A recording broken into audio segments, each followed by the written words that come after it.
Live stream. We are live. I love it. I love this thing. I need to show you what I got here. I got a 4K monitor above my little laptop, and I can see everything. I can see the chat. I can see everything. This is so cool. However, I don't see us on it. Do you guys see us on it yet? Is it working? Oh no, come on. Do you see us on it? Is it working? Damn it. Well, things come to those who work. So let's get to work. Maybe it has to go through the commercials. Yeah, it's working now. All right. It has to go through the commercials, I guess. That's awesome. I cannot believe that we are on episode 67. All right, let me go back to this one right here so I can see everything. I am so happy. You know what? I'm just going to tell it to everybody that's right here right now. I put in my 2 weeks notice for all those jobs that I had. And on the 23rd, I broke free from all jobs. And I'm going 100% all paramotor. And that's it. I will just be a paramotor guy. That's it. That's all I'm going to be doing. Welcome, everybody. Today, we have an awesome guest, Winging.it.woody, and we're going to introduce him in just a moment. But let's go ahead and go through our panel real quick. We have Paramotor Girl, Flying Flamingo, and you can find her at paramotorgirl.com. We have JP Tool, and of course, he's our senior engineer that's going to take care of you in the background. Make sure you say hi to JP Tulo so he can put you on the spinning wheel of winning things. Find him at jptulo.com. You got Brian Haybale Waller. What's up, Brian Haybale Waller? You can find him and all of his crazy shenanigans at ppgbrian.com. We got Linda Anderson. She's our cheerleader. Go ahead. Yeah, see, she's got her little cheerleader things going. That's awesome. You can find her at paramomusa.com. If you want to be on the show, make sure you get up with her. We also got Paramotor Co. Actually, it should be Paramotor Lear, or is it PPG Lear? Should be ppglear.com. There we go. So we got Eric. He's going to be in the background. He's going to be helping with you. We also got Never Trust a Skinny Chef Shane in the house.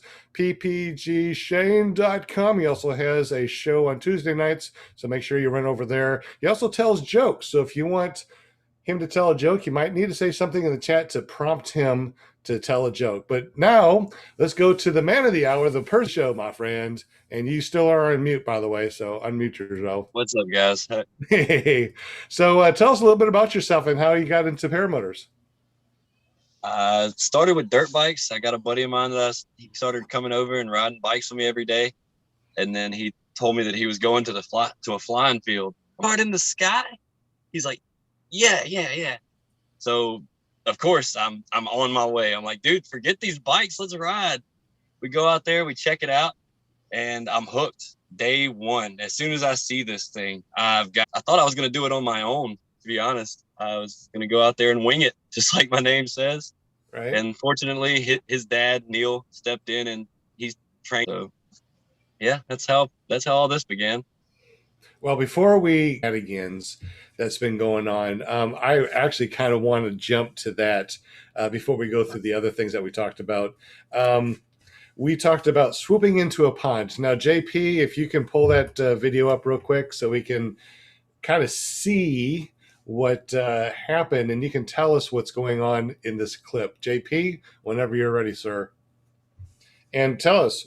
Being crazy for a little Friendsgiving down there, a little friends and flying thing. And of course, everybody's out there, and I'm really Cindy, and I decided I'm going to go through and show off and foot drag their pond in the front yard. I'm coming over the top of it, and I'm a little high, so I'm like, oh, I can swoop this. I go through, I pull my brakes, let it loose, and about the time my feet hit the water, I realized I had messed up. You can see I tried to go full power. I thought I'm getting out of it. Oh, you almost had it, dude. Almost. Almost. Nope, I didn't get out of it. Really, if you look close, my heel is inches from the prop, dude. So close. Yeah, it looked like your legs went backwards. Yeah, Straight both his back, legs yeah. were back by the cage there. Both legs went back. My heel actually caught the bottom of my zenith. And then as soon as I realized I went full power, went for the flare, I wasn't getting any climb. So I just hit the kill switch and took a deep breath and grabbed my buckles. As soon as I grabbed my buckles, I was underwater and went to kicking my feet. My head pops up and I realize I'm fine. Well, I didn't even unhook. I didn't want to. I was like, man, I'm not going to swim back out of here for my gear. I'm just going to swim it to shore. My head's up. I just start kind of doggy paddling my way, keeping to shore. As soon as my toes start hitting some soft mud, I'm like, yeah, I'm good. Then that's when my glider lines got tight. And once your glider line, you know, I mean, the glider dove, you see it dive forward and pitch into the water. Every sail filled up with water, just as if it was wind. So it's fully inflated, or whatever you want to call it, underwater. And it's like a big anchor. I could not move. I dug it, you know, I mean, 2 grown men are reaching off the shore, grabbing my cage, trying to snatch me out the water. I'm telling them to stop, thinking I'm about to damage my glider. Finally, thinking rationally, I just grab my brake lines, pull them, and that pulls the glider to the top of the water. And it frees me and lets me climb out of the pond. The angle looks like the wing is going into some tree branches. Is that just a mirage? Yeah, the pond does like this little kidney bean shape. So I knew that as soon as I touched, I was going to turn and just make the whole kidney bean. But no, it's the angle. I'm a good ways away from the tree. Okay. This is actually the neighbors. So the video we're super lucky to have. The neighbors just seen it and they was like, oh, this guy's about to mess up. Pulled out their phone and there it is. Man, that could have gone bad. I'm glad you're okay. How deep was that water, and where were you wearing flotation? No float, 14 foot deep and no flotation. Yeah.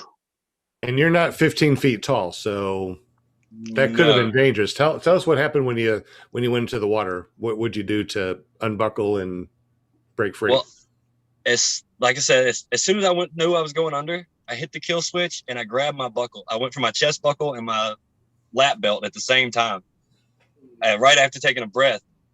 And as soon as I hit, I started kicking my feet and my head popped up. I was only underwater like maybe a second, 2 seconds. It didn't feel long at all. And when I realized I was floating perfectly safe on top of the half tank of empty gas that I had, because I only had 6 liters in a 12-liter tank. So I was floating good and I realized I was safe. I didn't even unbuckle. I just went to swim in my gear to shore. And yeah, don't recommend doing that. I recommend have floats, have a cut knife, because when that glider gets full of water and those strings get tight, you're not moving it. You are stuck. Just because you're floating, the game is not over. How long did it take for people the bystanders to get there to your aid? Luckily, the dude Cody was there and in his boxers way before my feet hit the mud. He was ready to dive in, and I'm sitting there. No, I got it. Don't do it. Don't do it. That's awesome. Yeah, it was super quick. That's the fortunate thing about it. Nobody wants to see it. Everybody wants to keep them safe. Of course, I got clowned on the whole weekend for the rest of the weekend. As you should have, as I should have. Rightfully so. Yeah. I mean, in all fairness, they say the sport is as safe as we make it, and whatever we foot drag water, we put ourselves at greater risk for sure. Absolutely. There's a lot of stories of people that went in water doing something like that. I guess it's got a lot of drag when you hit it, man. More than you would expect, You see where my feet went. As soon as they hit, it was a second. They're behind me. And I full power tried to get them in front of me. And yeah, next thing you know, my knees hit. All I remember is my face hit smack. That terrifies me. Think about you're at full throttle and your legs are behind you trying to get to the prop, man. You say you managed to kill the engine as you're going in? As I was going under. Yeah, so my feet hit. They went behind me. I went for a flare / full power. And then I pulled my knees up in front of me. And that's when I realized when my knees got wet, I was like, oh, well, I guess I'm going under. And then I hit it. It still ended up getting a couple rotations and filling my block up with water. So we had to clear it all out. Got my heart rate up just thinking about it, man. Visualizing going through it. That's rough. I took a dive in the water not long ago too. And, the thought of drowning does cross your mind. It did. Yeah. Instantly. As soon as you hit, that's the first thing. I'm not going to lie. I was like, oh no, here I am. I'm another statistic. How hard was it to get out of your harness? Do what? Sorry, Sean had a question. My bad, man. Oh, I was just wondering. It's like, did you think you were a goner? Like I said, for a half second, I was going through. I went underwater. I was like, "Oh no, here I am!" So I took a deep breath, and I instantly went to kicking my feet, and I was wading the water. So as soon as my head come up and I was wading, I knew I was clear. So it was for a brief moment. Yeah, I thought I was in some serious trouble. But really, with everybody that was there watching, I know I could hold my breath a while. I figured someone would come in and would rescue me. But you never know, you know what I'm saying? You don't really know. So, of course, that thought crossed my mind. What were you going to say, Brian? I was just wondering, trying to get out of your harness once you're in the water. How hard was that? Well, I get in and out of a harness every day for work. So it's kind of, the buckles are second nature to me, just where they're at. So I instantly went for the chest and the lap. My hands were on them, but when my head popped up, I honestly just didn't want to have to get wet again to get it out. So I didn't even get out of my harness the whole time. I just swam to shore and climbed out with my motor on my back. You said you're on a Zenith, which is the dudek harness. Yeah. That harness has always made me nervous because the more you pull on those straps, the more secure the buckles are. So if you're pulling on it, if you're yanking on the buckle and squeezing it, it's not going to come undone, right? Like you have to ease it up and pinch, or it won't release. Correct? Yeah, you are correct. Yeah, once they're loaded up, they really don't like to come undone. Mm-hmm. Can you show that clip again? Yeah, JP. I was just showing his other footage while we were talking from his channel. Yeah, I was adding names to the wheel, which can't screen share, and yeah, that was just one of the times complacency almost got me. Yeah, we're going to go to your other complacency here in just a moment, but yeah, I wish I had footage of that one. That was wild. I don't think you mentioned, but you said all your gear was fine after you went into the water, right? Yeah. My reserve got wet, so we threw it. I got to do a practice reserve throw that day. We cranked up another motor, another cart, put it up against the wheel, and I stood out there in the field. We dried it out using the net. And everything was fine. We went through, inspected it. Matt was there. We had to pull the spark plug, pulled the starter a few times. Water shot like 10 foot out of the spark plug hole. Yeah, it was fun. And then we cranked it up, and a year and a half now. Year and a half, roughly ballpark. How many hours would you say you had? 300 to 400 at least. So you do some flying. You're like at least. Yeah. Right on. Yeah, it's not unusual for me to put 10 or 12 hours in a weekend, 2 or 3 days. He sounds like me. Yeah, for real. Yeah. Yeah, that's what I was just saying. Yeah, I really am addicted. I got bit by this bug. Do you do like cross countries, like long flights, or a bunch of short flights? I mostly do high altitude acro runs. Nice. Like I'll just like to climb up to 5,000 foot and fall with style all the way down to 1,000. Yep. Yeah. I've had the cops called out to our local field to have to do a wellness check a couple times. They pull up and they're like, "Hey, we heard that there was a one of y'all falling out of the sky about to crash. Is everybody okay?" And I'll come swooping down, circle the guy, and land. And I'm like, "Yeah, dude, we're good." Yeah, they pretty well know now. Anytime they get a phone call, they're like, "Yeah, that's Woody acting a fool out there." Mm-hmm, mm-hmm. Any of the police officers take interest in it, the sport? They every time they show up, they show interest, but we haven't had one actually come out yet. Gotcha. Yeah, I mean, you hear a lot of stories about people just seeing it, a paramotor for the first time, and chasing them to the land and then learn how to fly them. Yeah. Winging.it.woody, 59 subscribers, man. We're gonna have to work on that right now. Yes, we will. You can go to his channel on YouTube, and you can get there by going to paramotorguest.com, or you can just search for it at Winging.it.woody. Woody. Make sure you subscribe and hit that bell notification. Yeah, that'll motivate me to finish this camping trip video I've been working on. Absolutely. So we got 59 subscribers. Let's see how many subscribers we can get you up to. I'm showing 60 already, and I am number 61. Woohoo! Appreciate you guys. Yeah, man. I'm gonna be keeping up with your content though, for sure. For sure. What size carb are you on? That's a 20. 20? Nice. I'm about to list it for sale and go into an 18. Really? How much you want for it? What? That's you doing all that acro? Yes, sir. Dude, he's out of control. Look at this. Dynamic sets. Wow. Yep. Is that that video was being played in real time, or is that fast forward? This is real time. Yep. Yeah. At the end, whenever you see where I go from a sat into like an asymmetrical sat, that's real time. And the second, this right here, this is real time. And then I go through and I slow it down just so you can actually see how many rotations get into it. Oh yeah, this is just a loop. I actually learned how to do the dynamic sat that weekend out there in Abita. Looks good, dude. It looks good. It was, yeah, dude, it's on the carb, it's fast. How many hours do you have on that carb? At least half my time, probably. Yeah. And it's taking a bath. So Yeah. I'll give you $1,000 for it. We'll talk.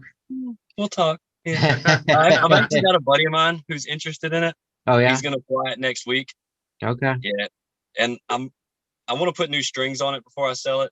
Yeah, that's something that happens when they get wet. Is I've heard that depending on how you dry it, they can stretch or actually not. What's the opposite of stretch? They can Shrink. They can still shrink yeah, up. which you don't really have the shrinking issue with Kevlar as bad because they're Kevlar strings. Well, and those aren't sheathed, correct? They're not sheathed either. Yep. Yeah. Or speed. Yeah, like this is slowed down right here. Just you can see that it was asymmetrical. Mm-hmm. But very cool, dude. Very cool. Awesome, man. Nice sunset too. Where are you located again? Macomb, Mississippi. Mississippi. Okay. Mississippi, man. You right around the corner from me in Alabama. Yeah, right across, yeah. right across the river from me too. So we probably need to go and fly together. We definitely need to link up. Was any of y'all at Endless Foot Drag last year? No, I will be next year. I missed it. Sweet. Since I am quitting my jobs and I'm doing paramotors full time, I might be able to make it to a lot of the fly-ins this year. Just saying. Hey, it looks like Paraswag USA is raising his hand. If you want to ask a question, go ahead. Unmute yourself and ask a question, Paraswag USA. What's up, Woody? Oh man, how are you doing? Guess what I have in today? You have the Rebel? I have them in. Sweet. I'll text you and you can tell me what color you want. I'll tell you what I have. Awesome. Yeah, I've been flying their the Evo Alpha, shredding it, and that thing's a lot of fun. I really look forward to sending the Rebel. Yep. I just wanted to let you know about that. Did you get the Alpha sent off, hopefully? It's packaged up and will be in the mail tomorrow. Awesome. I know he's stoked about getting that. Yeah, I took this last minute trip down here in Broussard, and that's what kind of held me up. I apologize. Oh, it is what it is, man. I'll just let him know. Yeah. Was you flying the Evo in any of those videos that you were showing? The dynamic sat, the one he just played, yeah, that was on the Evo. I'm pretty sure. And the arms held up for you on that paramotor pretty good? Yeah, they're holding up great. I haven't bent them. I bent the Parajet arms like the second time I did one of those dynamic sats. I've heard about that. Yeah. Yep. But no, I've done probably a half a dozen to 10 sats on the Alpha, and they're great, solid. How's Dude, awesome. The torque steer on that? Or the Alpha, the hang points, it's the cloth point where it attaches. It allows it to pivot at the arm, and it's a little bit lower than the thrust line of the engine. So you do get a little torque from it. I compensated that by adding a second soft link to the swing arm to kind of make it attach here. So now instead of the pivot point being here on the swing arm, it's up here above the thrust line. So the thrust line's hitting here now. And that really took away most of it. Nice. Yeah.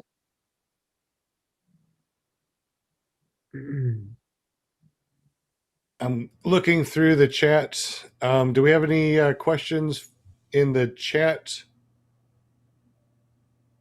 Eric or Jade? No questions in the chat yet. Okay. So I had one earlier that I had asked in chat, but y'all missed it. okay. No. Yeah, I was just about to remind them about that. That something about some high line at Neil's. Oh yeah. Yeah. So Thanksgiving, 2 weeks after that, after the whole swooping into the pond, I just had a complacent month.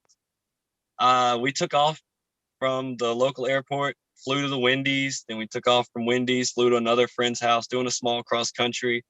We lost track of time, started getting dark, and the winds picked up. I realized I couldn't make it back to where I took off from. So we was just flew crosswind to another friend's house, Niels, who flies and who trained me. Done landed there 100 times, dude. At least. It's just getting dark. I got super comfortable because I've done landed at windy, just got complacent. I'm coming down this highway.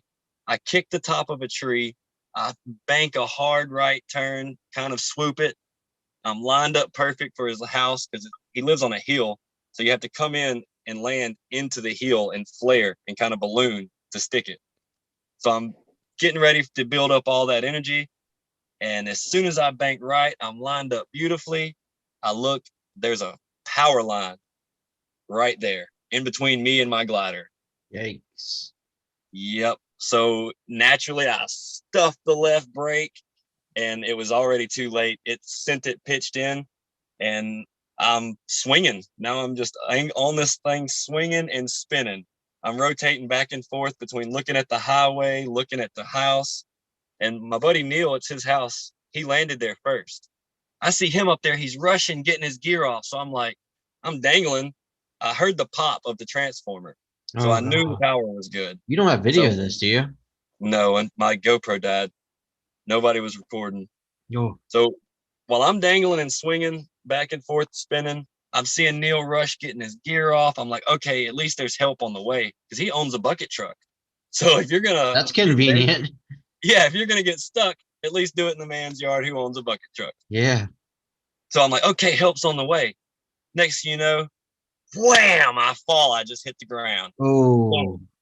Yeah, and it's right on the edge of a ditch. So he said that when he stepped from around the barn, he couldn't see me at all. And next thing you know, he just saw me climbing out the ditch. So the whole time I'm thinking he's on his way to help me. He has to use the bathroom. He never saw me hit the power line. No. He's rushing to get his gear off to go to the bathroom. Yeah, he finds out what happened by his wife coming outside, and she's like, "The power's off. What happened?" And that's when I'm down there, and they see me with half my cage dangling, prop busted. Yeah. So, Woody, what you're saying is your accident scared the crap out of somebody else.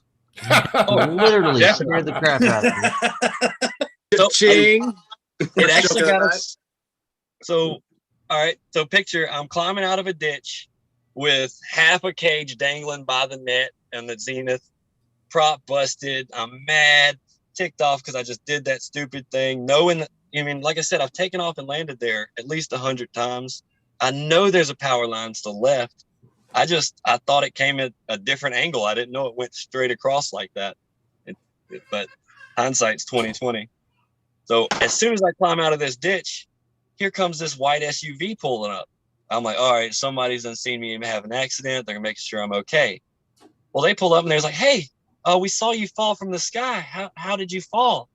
I'm like, yeah, I hit this power line right here. I just didn't see it until it was too late. They're like, oh, that's crazy.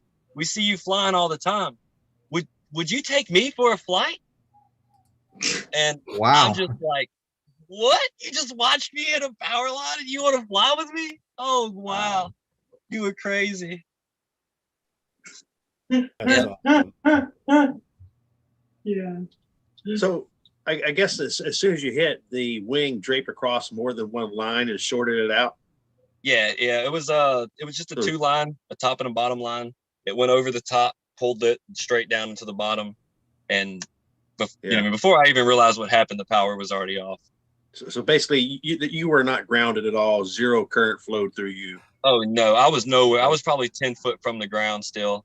The glider, because it went uphill, his house goes up a hill like this, and I hit way back here, and the power line's going towards his house from the other side of the highway, and my wing barely went over it. If from where the lines hit, about this far down from my glider, the attachment points or where the abrasion marks are to show. It's literally where the main lines come up and it starts to split off into little lines. That's where the abrasion marks are. They barely went over. So did you have to replace all your lines after that, or? That's one of the that's why I've ordered new lines. They're on their way. I sent it off to get it repaired at Miss Elizabeth, because it went through and somehow it burned holes in the wingtip. Yeah, so I had to get 4 sails and like that whole tip replaced. I mean, I can't believe the wing. If the wing shorted out between 2 lines, I can't believe it's salvageable at all. Hardly. Yeah, so, that's amazing. Yeah, she sent it back. She said it was perfectly safe after her inspection. Who'd you send it to? Miss Elizabeth down in Louisiana. I mean Florida. Paramotor, I think's the name of the company. Paramotor. Okay. Yeah. Awesome. Yeah. When we got it back, of course, after she tells me, she's like, "Oh, everything's good on it. I replaced the pieces of fabric and the 2 break the tip steering line, and it broke the stabilo line also. So they replaced both stabilo lines because when you replace one, you do the other." And she said it was all good. Well, right before me and Matt we're planning on doing that. We did a trip down to Grand Isle, a camping trip to Grand Isle. Linda knows she was there for. He actually did a podcast while we were out there. But right before that trip, we were inspecting the glider, and we noticed those abrasion marks I was talking about. And I throw down every day, hardcore, sat after sat, into barrel roll, into wing over, and so that makes me uncomfortable. We called her and FaceTimed her, and we was like, "Hey, we found this after your inspection. Are you sure this is safe?" She's like, yes, honey, it's perfectly safe. But if you don't feel comfortable, replace them. But I'll guarantee it's safe. So the carve is very durable, to say the least.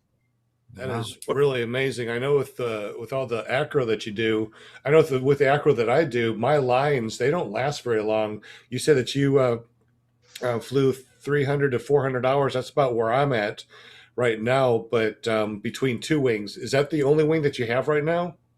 Well, fortunately, I have it in a big A wing that I use for just thermaling and such like that, my starter wing, but I rarely fly it.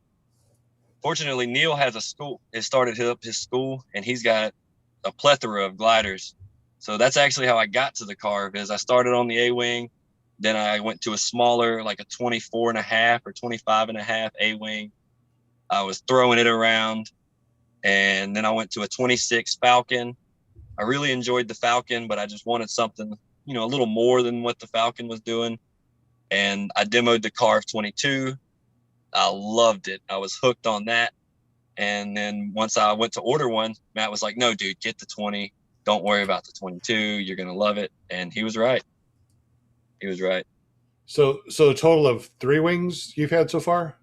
Well, actually, the Carve was my second wing personally.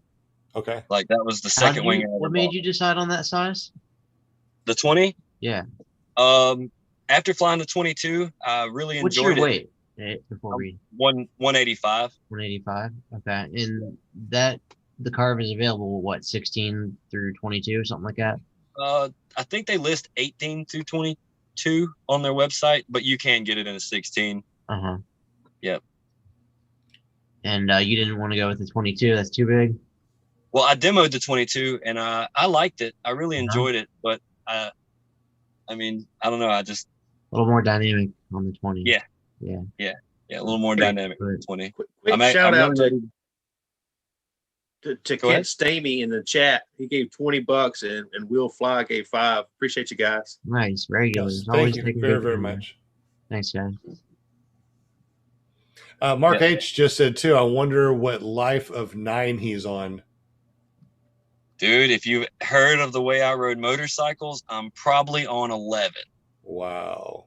Yeah, my record time from Macomb, Mississippi to New Orleans, I don't know if I'm allowed to say this without getting in trouble, but we'll see, is 45 minutes. Well, you can say allegedly, I can go this fast, but I really don't. Yeah. Well, if Allegedly, it wasn't on public roads, you can do whatever you want, right? Yeah. Off-roading. Yeah. You're doing it off-road. So supposedly, from what I've heard, is you can make it from Macomb, Mississippi to New Orleans in 45 minutes on a motorcycle. So if you could do it in that time period, what's the average speed that someone, not you, of course, would have gone? What was the speed? Average 140 miles an hour, even on the dotted line. I have to say, man, I've been faster than that on a motorcycle. I've That been long faster though than for that, 45 minutes? Have you ever No, maintained not it for that long. 45 minutes? Okay, Yeah, that's an Yeah. average. That was the average. Yeah. Anytime that That's there was crazy. traffic, you come up on traffic, in the game, you want to slow down. You know what I mean? You don't want to go through and just spit. So, but yeah. I have to be honest, man. I like your personality and your go getting this, man. But you make me a little nervous, man. Yeah. Well, I have toned it down a lot. This just Like, honestly, man, it's coming. Like I keep thinking of Dustin. Like there's so many things you have in common, and I know that you've probably gotten that a little bit. So I hate to even bring it up, but man, we especially to everyone in the chat and everybody watching, I think it's really important that we stress safety. And yeah, see, and that's part of the reason I have toned it down is one, I don't want to influence other people because I've at a year and a half, everybody's like, oh, dude, he's only been flying a year and a half. So at a year, I that should be able means to I do can the go thing do that. too. Yeah. Yes, they don't see that the 200 hours that I spent climbing to 5,000 feet, learning wingovers before I did my first barrel roll. You know what I'm saying? So like they didn't see all that and they don't think about it. They're just like, oh, dude, he sends, I can send. And that has opened my eyes a lot. I don't want to influence nobody. And not only that, I want to do this till I'm old. I don't want to just end it. Absolutely. Yeah. Yeah, that power line really opened my eyes. The pond didn't scare me. I honestly kind of laughed at it. I'd said I'd do it again. But no, the power line opened how complacent I was getting. Yeah. They sneak up on you. They sneak up on you because that's it. As soon as you get over comfortable, you think that you got everything in the bag. That's when it happens.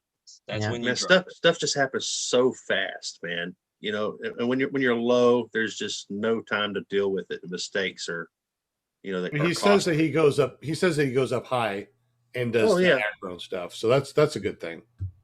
Yeah. And apparently Brian Waller is a pimp. Nick Griffith with a $5 donation. Thank you very much. Yeah, he gave my secret to early retirement out. Damn you, Nick. Is that PPG where do I sign up? But no, Winging.it.woody, man, for real, man. I mean, dude, you're killing it. I mean, for example, I've got a year and a half. I've been flying as well, and I've only got like 50 hours. And you took a break too. You took a break. Well, 3 months, but anyway, man, we all learn at our own rates. I've met several people like you that are real go-getters that, they're up there doing acro and advanced stuff in their first year. But it's because they put in the time and they've got so much experience flying already. So some people learn at different rates for sure. But it is as safe as we make it. And man, I sure hate to, get a message in the chat one day to hear that you had an accident for sure. Yeah. No, I'm keeping it high. I've got an excellent, I've been working with Matt a lot lately, or actually probably since the beginning. He was there for my first flight at our fly-in Mississippi that we have. And he witnessed my first flight. He saw the progression. Like the first 9 months, I was your typical coming in, landing in the middle of the field pilot. And then it clicked. Like I realized that I ended up flying into a storm front, and managing that, getting on the ground safely and all that. And it opened my eyes that, hey, dude, you can fly. You know what you're doing. Just relax. Don't get so stressed. And then talking with Matt and a few other pilots, getting pointers, it progressed slowly. Hey, we have a couple questions in the chat. One of them from Jim CR120. How old are you? And he sounds like many young guys, 10 feet tall and bulletproof. Woody, how old are you? I'm 30. Okay, and how many reserves do you fly with, considering your risk factor from slow days? One at the moment, but the second one is ordered, because Okay. the next maneuvers that I'm going to are really technical. I mean, the dynamic stat is technical in itself, but you've got a lot of energy. The next ones, they're going to get a little more and more tricky from here. So I'm going to go through and have that second reserve.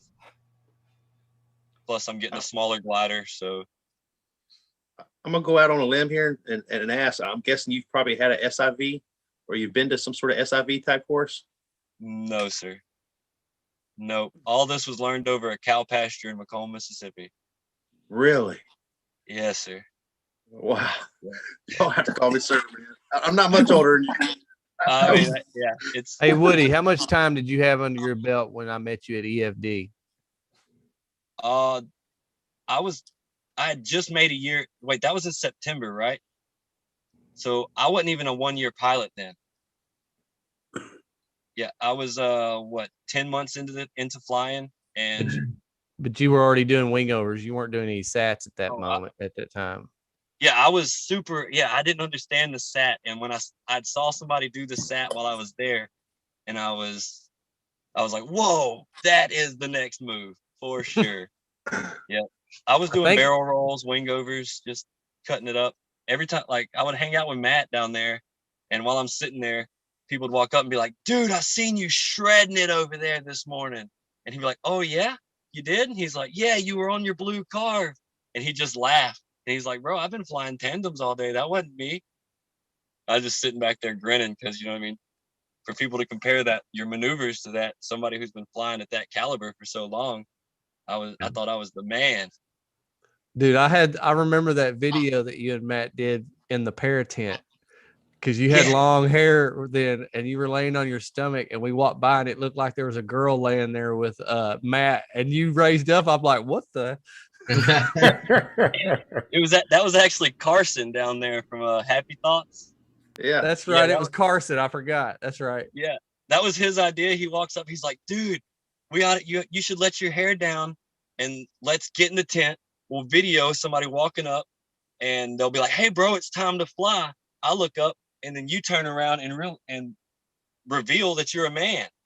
And in a goof, I'm like, yeah, let's go, bro. Let's do it. That's funny. There's lots of questions rolling into the chat for him now, man. Hey, real quick. While I got everyone here, we get a quick screenshot. If everyone will just smile. Yeah. 1, 2, 3, paramotor or cheese. Perfect. Thanks, guys. I think I heard 3 of them. Hopefully one of them will work. Yeah. Base jumping. I think I saw somebody, Tony Marzano asked any base jumping. I'm supposed to do my first base jump at the end of this month in Utah. I'm pumped about that. I just found out this week actually that that's a go. Wow. Yep. So I'll do my first paragliding trip and base jump in the same weekend, if weather permits, of course. I have to ask Woody, and I should know this, but are you married and do you have children? No. That sounds like a forever no or something. I mean, marriage is weird. It's like, I love you so much, let's get the government involved. Right. You know, so like, and the kids thing, I love kids, but I really like living this lifestyle that I'm living now. And you couldn't do that with another life that you're responsible for. That is true. Yeah, very true. At least the way you're carving up the sky. Yeah, well, I don't think that would change, but the whole just like leaving on a random Wednesday night to drive to Broussard to fly for the weekend, or calling up and striking out to go to Grand Isle camping for the weekend on the same note. Just one Wednesday night, we're leaving Thursday morning, sending it. Hey, I would have. Go Real ahead, Brian. quick, John Wayne is in the air listening to us on the podcast as he's flying. So, hey, John Wayne, thank you for listening while you're flying. Love you, John.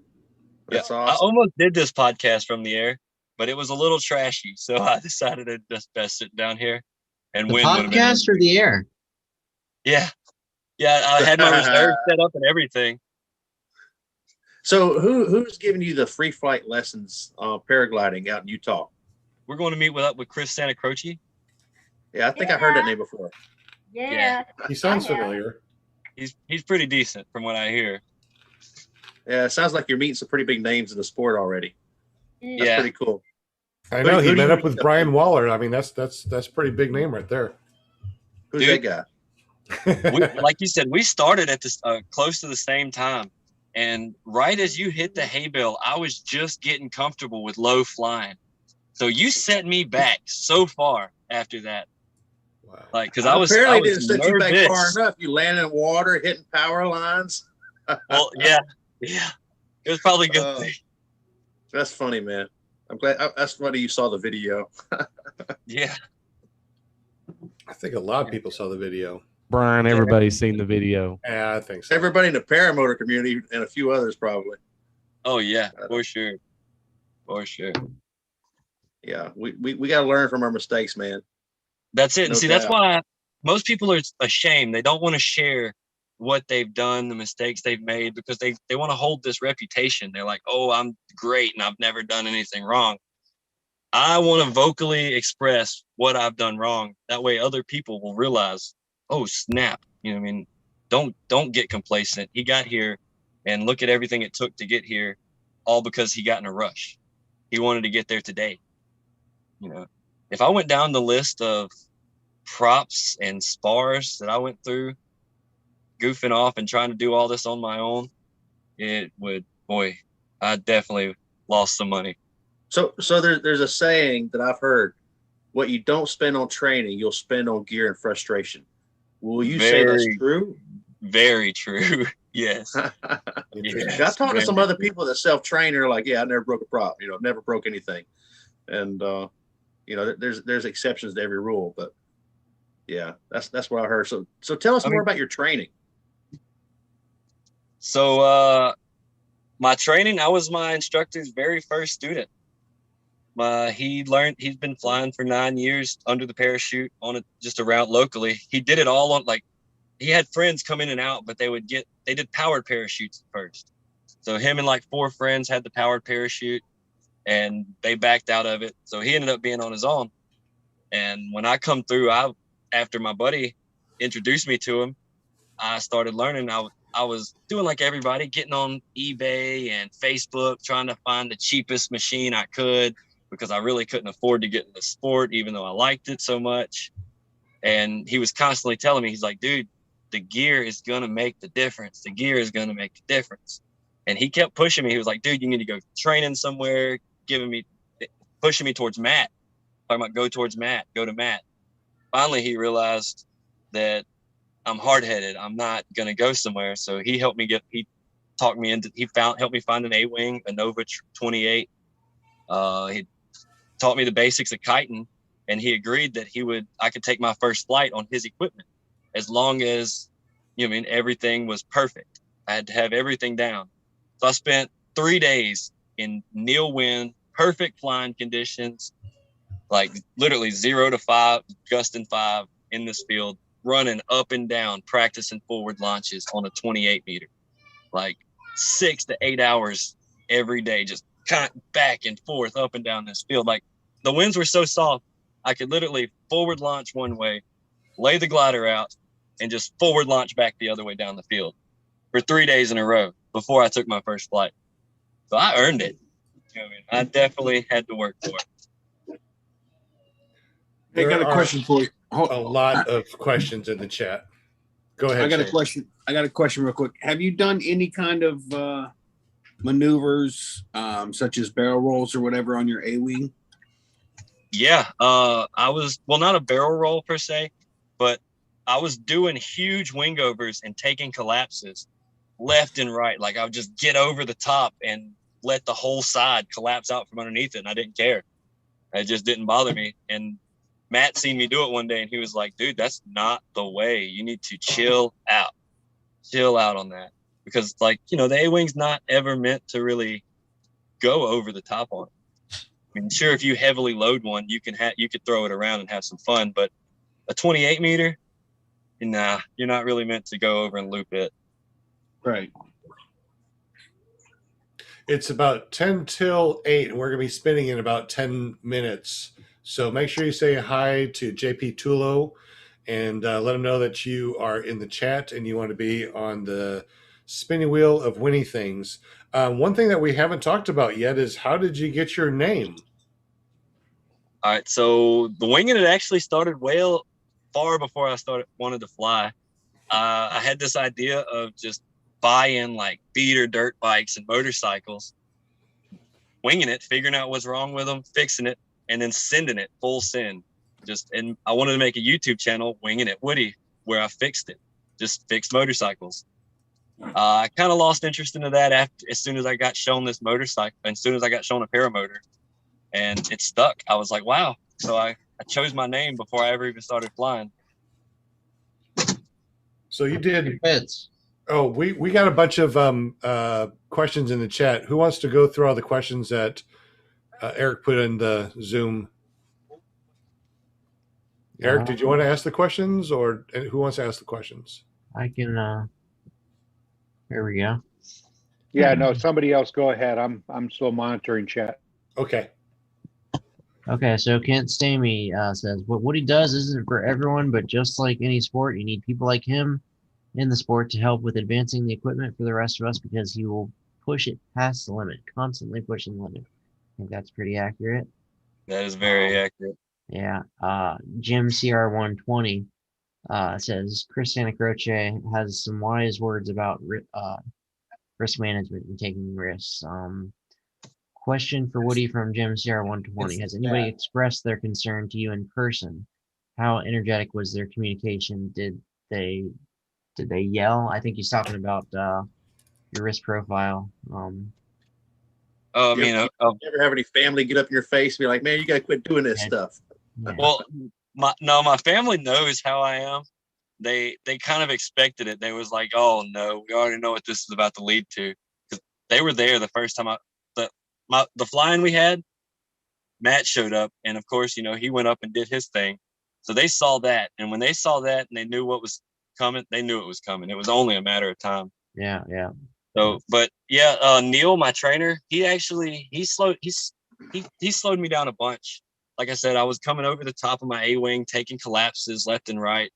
And that's whenever he was like, here, he pushed me to trying a smaller wing and moving up to the Falcon. Of course, anybody who's Cindy under a year, everybody tells me that I was taking unnecessary risks. And looking back at it, I did take a lot of uncalculated risks. Some low-level acro that I really didn't know what I was doing, things like that. So, yeah, I definitely have heard it from a bunch, and I'm a firm believer that people need to hear that. Like, if I wouldn't have heard it, things could have gotten worse. I probably could have already tried the tip drag. You know what I mean? Mm-hmm. I definitely, that was a goal. I wanted to touch my wingtip to the ground in the beginning. I was like, oh yeah, it's awesome. Well, and you kind of did that in the pond. You kind of dipped it into the water, so you kind of got it. Yeah. No, I mean, I'm sure I'm fully capable of doing it. I know I can, but like y'all say, the risk versus reward. Like, what is it? Ooh, I touched the ground and I damaged my glider slightly. That is true. That is true. Here's another question. Just to be that voice again, just be careful, man. I think everyone is happy to have you around, and we want to keep you around for a long time. So I think I appreciate that. Yeah, I speak for everyone. We say, you know, just keep doing what you're doing, but keep it measured. sort of style. So Yeah, for sure. Tony Marzano says, is this dude doing the van life? That looks like you got drapes behind you. Are you in a conversion van or something? I'm in Matt's Sprinter van. Just Okay. avoiding the wind. Yeah. I'm I know looking for Matt- a van now, actually. Yeah, Matt does the van life. Yeah. I'm looking for a van to join.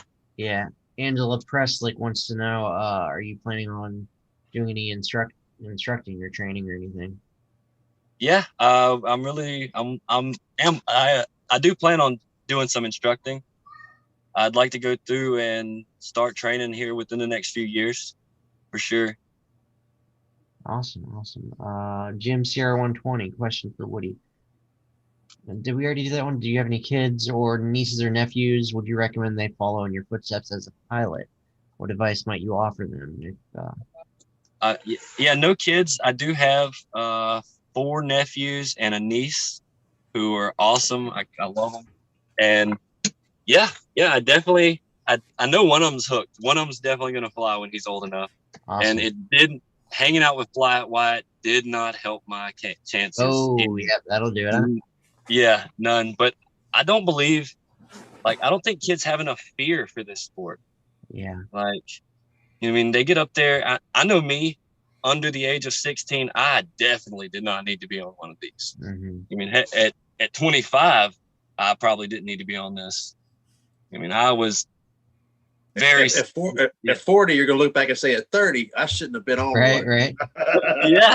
Very much, probably. I feel like it's terrible, some of the videos of the accidents that we see, but they serve a purpose, and so often we only see the good, in the sport, and I think there's a lot to be learned by releasing the accident videos. And very much so. If people would just talk about the mistakes, other people probably won't make them. Mm-hmm. At least recognize the mistakes and analyze them to see what could have been prevented, to see explain what should have been done. Absolutely. Like in the pond, mm-hmm. I should have just done a go around. I'm fully capable of foot dragging that pond, mm-hmm. but I got too much in a rush. I was high. I was really high. I decided that I would bleed off all that height with a swoop, and I miscalculated it. Forced it a little bit. I forced it. That's exactly right. When really I should have just did a go around, lost that altitude, got lined up perfect for it, and did it, because there's grass on either side. You can actually come through, touch the grass, foot drag the grass into the pond, make the curve, and come out the grass on the other side. I just, not thinking in the moment, rushed it, forced it in, and it cost me. So I have a question for the panel. Going back to the age thing, when he said he was 16 or 25, he shouldn't be in this sport. I started this a year and a half ago myself, and I think between 16 and 30, I would have been dangerous in this sport. I totally agree with that. Does anybody else feel that way? Yes. 16 and 25 for sure. I have always said that if I was in my 20s when I would have gotten into this sport, I would have been more daredevilish. I would have pushed the limits. I actually feel a little bit the opposite. I feel like I don't know, I've always been kind of reserved and very meticulous and careful. I feel like it's definitely a per person's Yeah. basis. Like, you have to evaluate the individual and go from there. And that's a lot to do with training in general. You need to evaluate this person and figure out the whole way to approach them. Yeah. I mean, are they going to be a high risk factor? And that's one thing I appreciate about Matt is he noticed that I was kind of a high risk profile pilot, and he stepped in and gave me the pointers I needed to make me a safer pilot. Because nobody wants to have like somebody get injured or worse, that die in the sport doing something that they love. That's terrible. Yeah. A friend of mine, Will Fly, which is in the Zoom meeting right now, he just put out a video about a week ago that you ought to watch, Woody, man. And it's talking about the different things that'll get you in trouble when you're flying.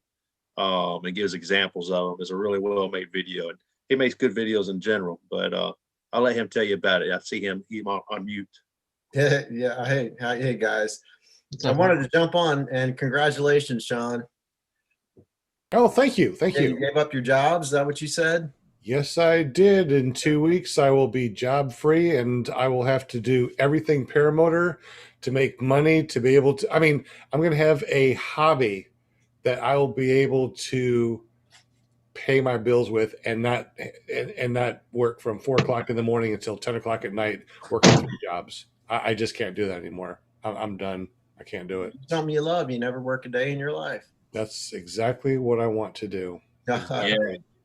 Oh, and to represent my buddy Nick, Brian Waller is pimp. He's not a pimp.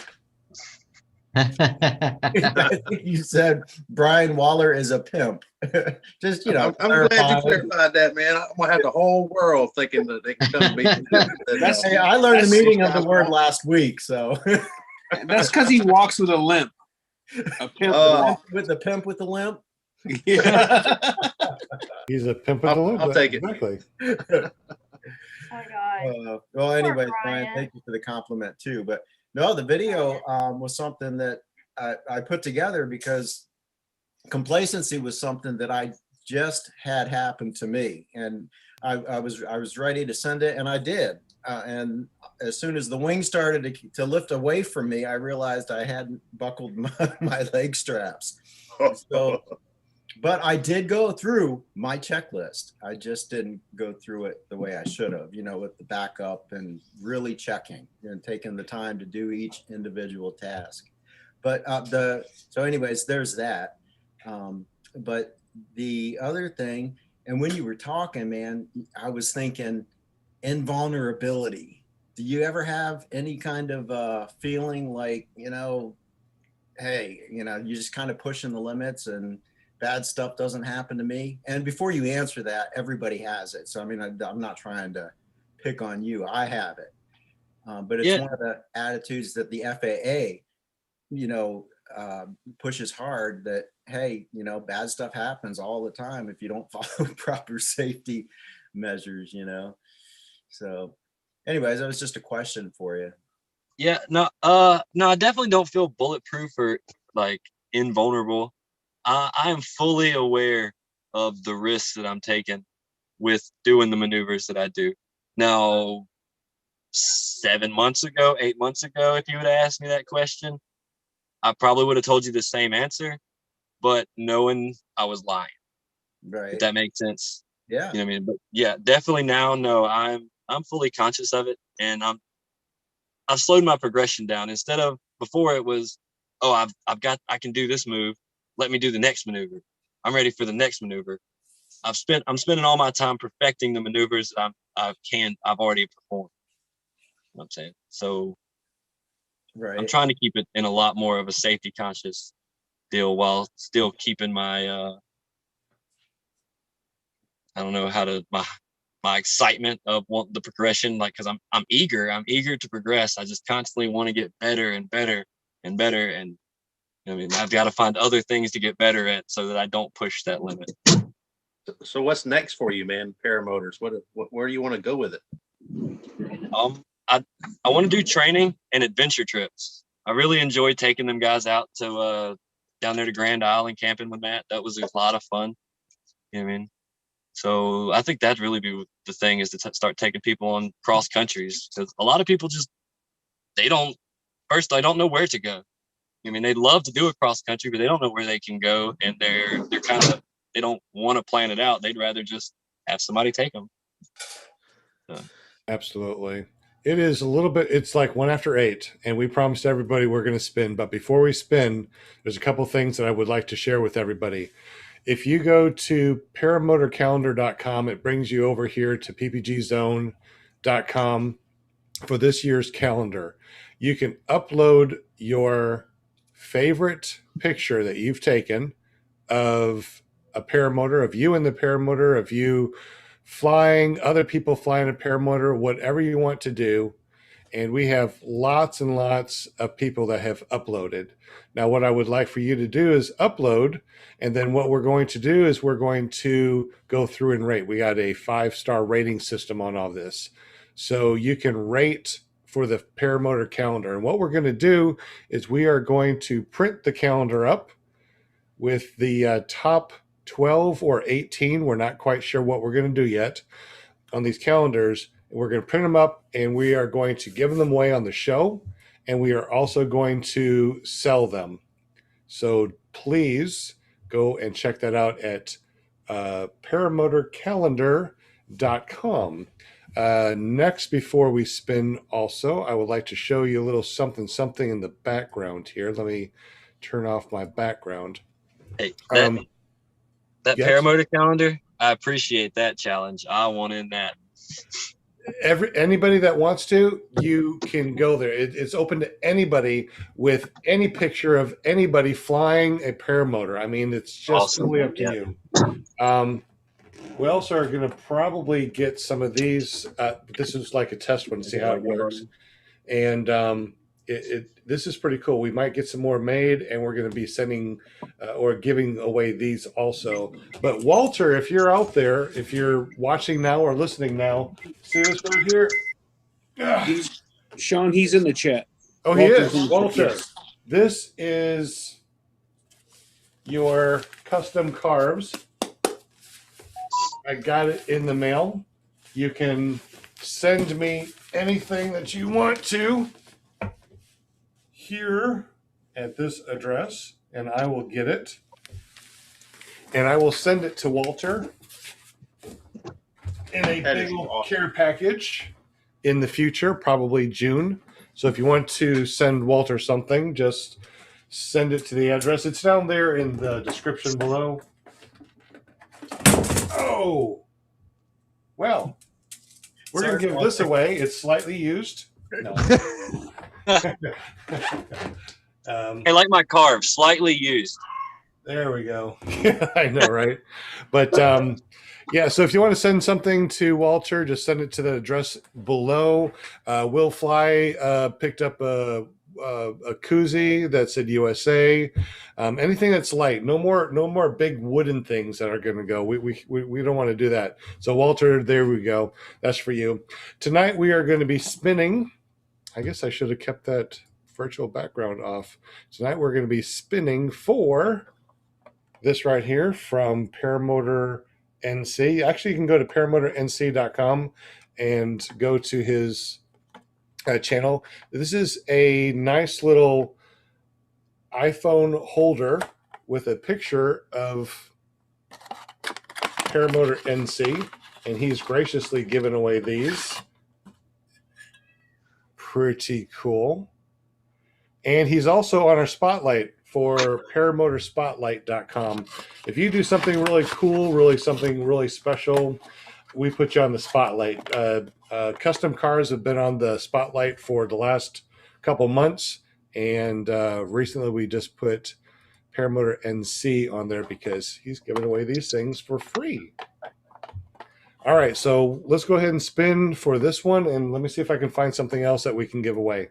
Maybe we'll do 2 spins. Actually, who wants more than 1 spin? Do we want to just do 1 spin or 2 spins? It doesn't matter to me. In the chat, what do you guys want? In the chat. More is better, too. What else do we want to give away?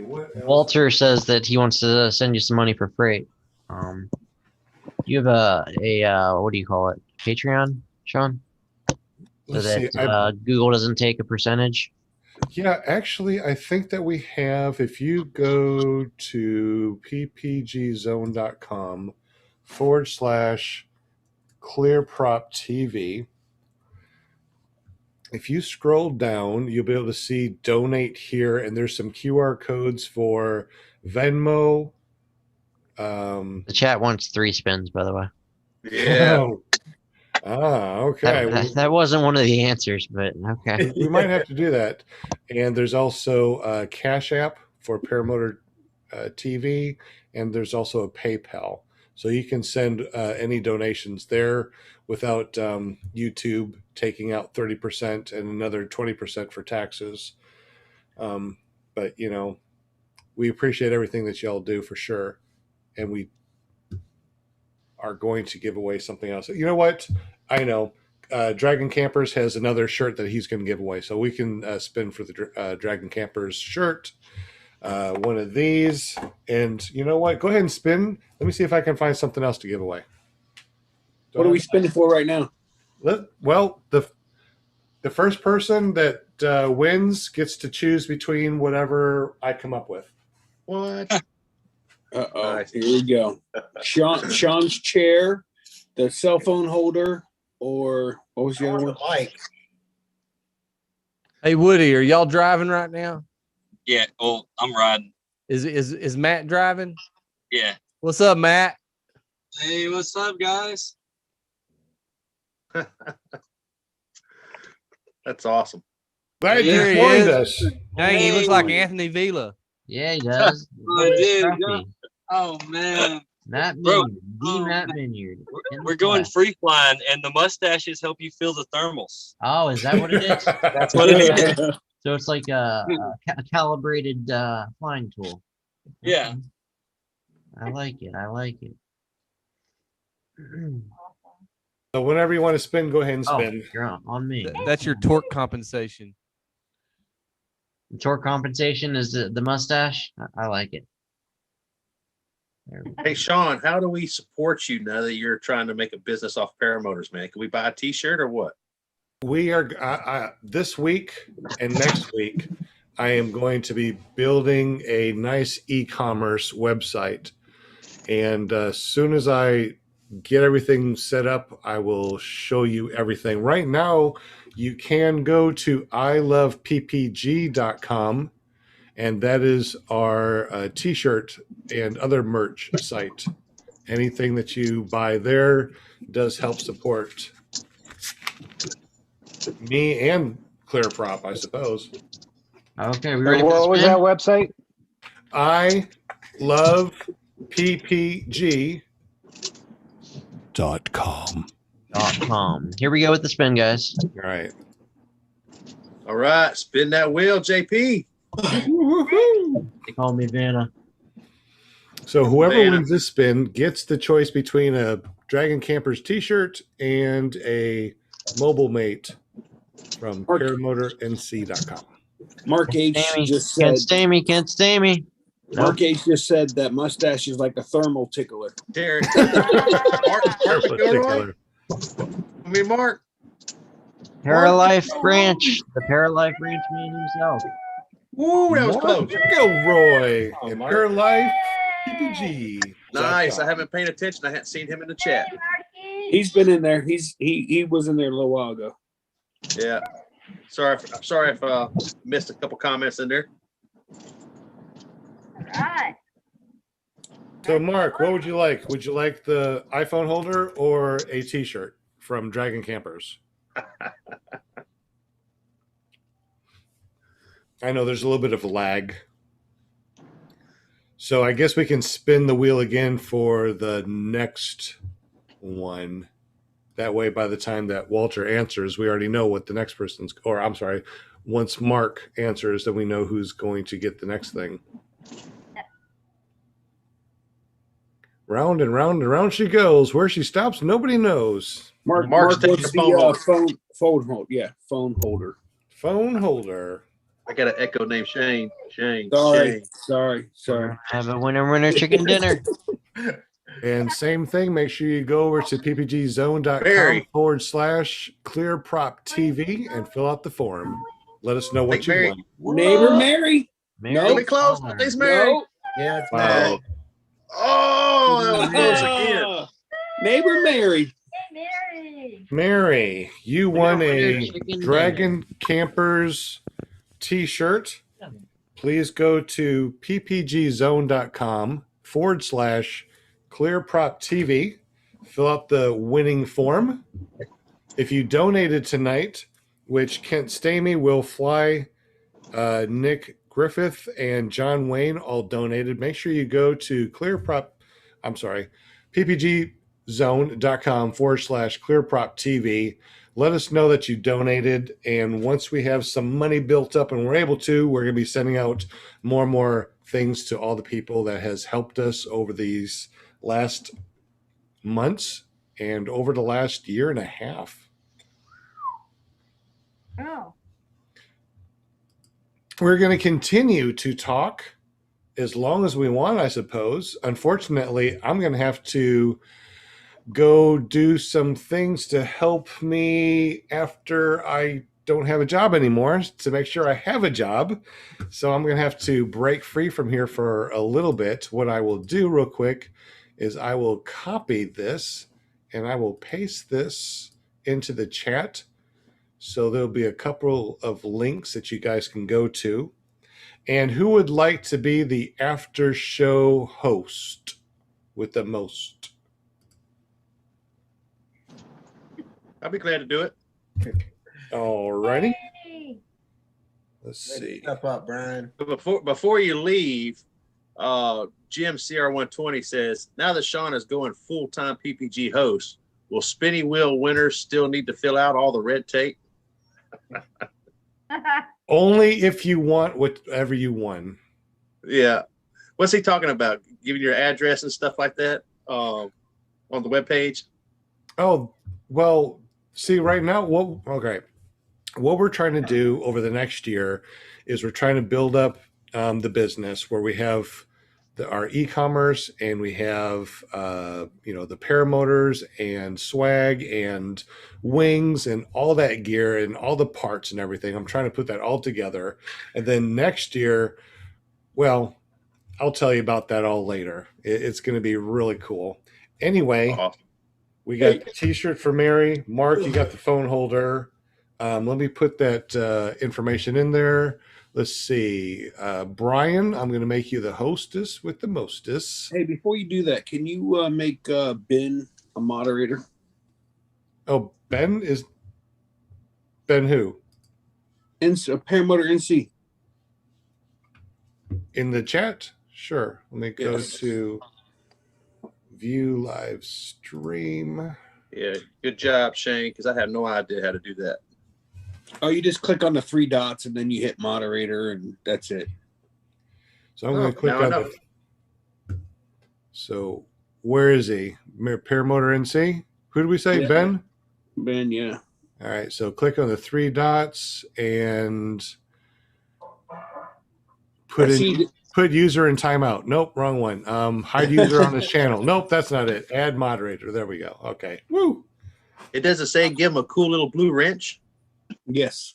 He's got a cool blue wrench. Now say something in the chat, Paramotor NC, and see if he has a little wrench next to his name. Which reminds me too, I just found out I can get a bucket of 10 millimeter wrenches. Don't do that. Don't do that. What? Don't do that. I use 10 millimeter wrenches a lot. I'm not getting no phone calls. Are you going to paint them blue too? No. Yeah. No, I think there's another store that does that. No, I use them for my paramotor. Believe it or not, a lot of my bolts are 10 millimeters. That's great. All right. I see you with a blue wrench. I'm going to take a picture and send it. Oh, God. Don't do it. Don't do it. There it is, Paramotor NC. He has a blue wrench. All right, that's awesome. All right, so we got 20 thumbs up, 3 thumbs down. It all counts. We got 30 watching. If anybody would like to add a thumbs up, add a thumbs down, we appreciate you because the Matrix of YouTube says we don't care what it is. It's still engagement, so it works out great for both of us. All right, so in the chat, you see the ppgzone.com/clearproptv.com. That's where you can go to donate, to let us know that you have donated. And if you won something, go there and let us know that you won something. All right, what else was I going to do before I leave?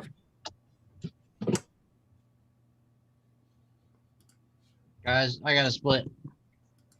Always a pleasure. I'm going to lead Sean out in the here. building, JP. Yes, JP. out.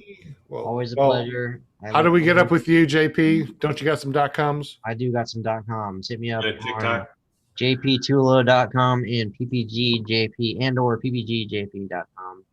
whatever, YouTube, Instagram, TikTok. TikTok. What's that? TikTok. I know, right? One where you do cute dances. And you know. I hear you got some pretty big that numbers running move over there, that you man. had there, Yeah, too. yeah. How's that alright. cat video doing? Cat video is where it's at. That's where the majority of my action. But yeah, you can also check me out on OnlyFans where a little bit more risque photos, if you know what I mean. Okay. Anyways, Saying Elvis is leaving the building. Elvis is leaving Yeah. the building. Okay, Elvis. Well, All right, guys. Take care. I will catch you next week. And Later, JP. I'll catch thank you on you one of the so other much streams, so. for helping us with the spinning wheel. Absolutely happy to be here. I'll see you tomorrow at the PPG/cooking show. Right? Are we having that? PPGDane.com? Skinny Chef? Skinny Chef? We're having something. We're having something. All right. I'm looking forward to it. So, all right, guys. I'll see you next time. All right, JP, take care. Cool beans. Brian, you are the host. At the very top, you should be able to see where it says button. live on custom stream. There's a little drop down button, and you should see stop the stream. Yeah, But don't do that. Just whenever you're done. Clicking at 3, No, 2, no. That's what I would do. If I was on there, they stop the stream, and I would. And also on the very bottom, there's a the record button. If you click that, that will stop the audio for like iTunes and for the audio podcast. Let them go as long as you want to, but whenever you're done and you want to just go private, just tell everybody goodbye and have a great evening. I'm going to go try to make some money because it's 8 o'clock here, 8:19. So I got a couple hours before I go to bed, trying to make my life all paramotor. And we got some of these T-shirts that we got printed up, and we're going to be sending some out to some people this week. If you have not got something that you won, please go to the forum. Let us know that you won something and you haven't received it, and we'll make sure that we send it out to you as soon as possible. We appreciate you guys. I gotta go. Love you thanks, guys. Don. Thank you Thanks so for this much. opportunity, bro. And yeah, absolutely. And yeah, definitely, Woody, you are awesome. I definitely want to talk to you more. Maybe tomorrow we can chat on the phone because, man, you're awesome. Appreciate it. I appreciate it, man. For sure. And thank you, my panel. Thank you, everybody. I love you guys. I'm heading on out. Love you, Mike. See you tomorrow. Thank y'all. So, See you, Shane. That's Sean. But Calling me Got now. that. hey, Woody, what's the most advanced maneuvers you would do on an A-wing? Well, I've sat at an A-wing. All right. Yeah. Yeah. Pretty much any. I mean, you can do most any of them if they're loaded, right? Right. You're just not going to do a barrel roll on one? Probably not. They're a little slow. I don't like to spend that much time over the top of one. Right. So the reason well, I actually, go ahead. I've got a my buddy's got a, what is it, 25 and a half? 20, yeah, it's a 25 and a half Independence. It's a school wing. Like everything's labeled. Dude, and if you ever, like I end up barrel rolling it, wing over it. I send it hard. Like I love flying. Linda. It's a high end A. No. Yeah, but yeah, because I fly a Link 2, Nuviac Link 2. Yeah. And I love that wing. It does a lot that I wanted to do. I just don't have the nerve to go over it. Well, I haven't flown one. I'd definitely give it a shot and see if it goes over. I'm not doing it, but you can. Yeah, if we fly together, I'll definitely show you what it'll do. That's hey, like I'm all for it. At our flying field, all the guys love. They'll be like, "Bro, take my glider up. Take my glider up." I'm like, "Okay, fine." I mean, it never fails. So with flying different wings right off the bat, do you like take a little bit of time to get comfortable with it, or you just start yanking and banking? Nah. I always go up and I'll spend 20, 30 minutes just cruising around, kind of getting the feel of brake pressure, figuring out what it takes to actually get it to roll, stuff like that. Now, if say in the first, say it's real familiar, it's like really close to something I've already flown and it feels natural, you might catch me going ahead and sending it. But I really like to get to know it first. Right. I'll also leave out, like, there's some things that you can do to finesse the barrel roll to get it right over the top. And I'll leave that out on a new wing because there's no point going right over the top. I'm perfectly fine kind of looking at the ground a little bit. That way, if something happens, you're in the safety. Right. Yeah. Okay. I'm just trying to set Brian Waller up to start learning some acro on his A-wing. That's all. On my mojo. Yeah. I don't know, man. I'm keeping my mojo. I lost my virginity on that wing, as well as 6 other people in my class, and I'm planning on hopefully doing some thermals on it one day. That's what a lot of the pros will still get out on the A wing and thermal. Yeah, that's what we did all day. You know, you said you trained yourself to do most of this over a cow pasture in Mississippi with an expert, Matt Minyard, in your ear telling you, giving you tips along the way, at times anyway. Yeah. He would see something I did on video and then correct me on what I did wrong. Well, that's good. It sounds like you take a lot of video, which is good. Have you ever had the lines become unloaded when you were doing these maneuvers on a wing, and you think, oh crap, man, like that was close to gift wrapping or something? Oh no, I haven't come close to falling through or nothing like that. I've taken some collapses coming over the top and one side gets slack, but I'm still flying on the other side.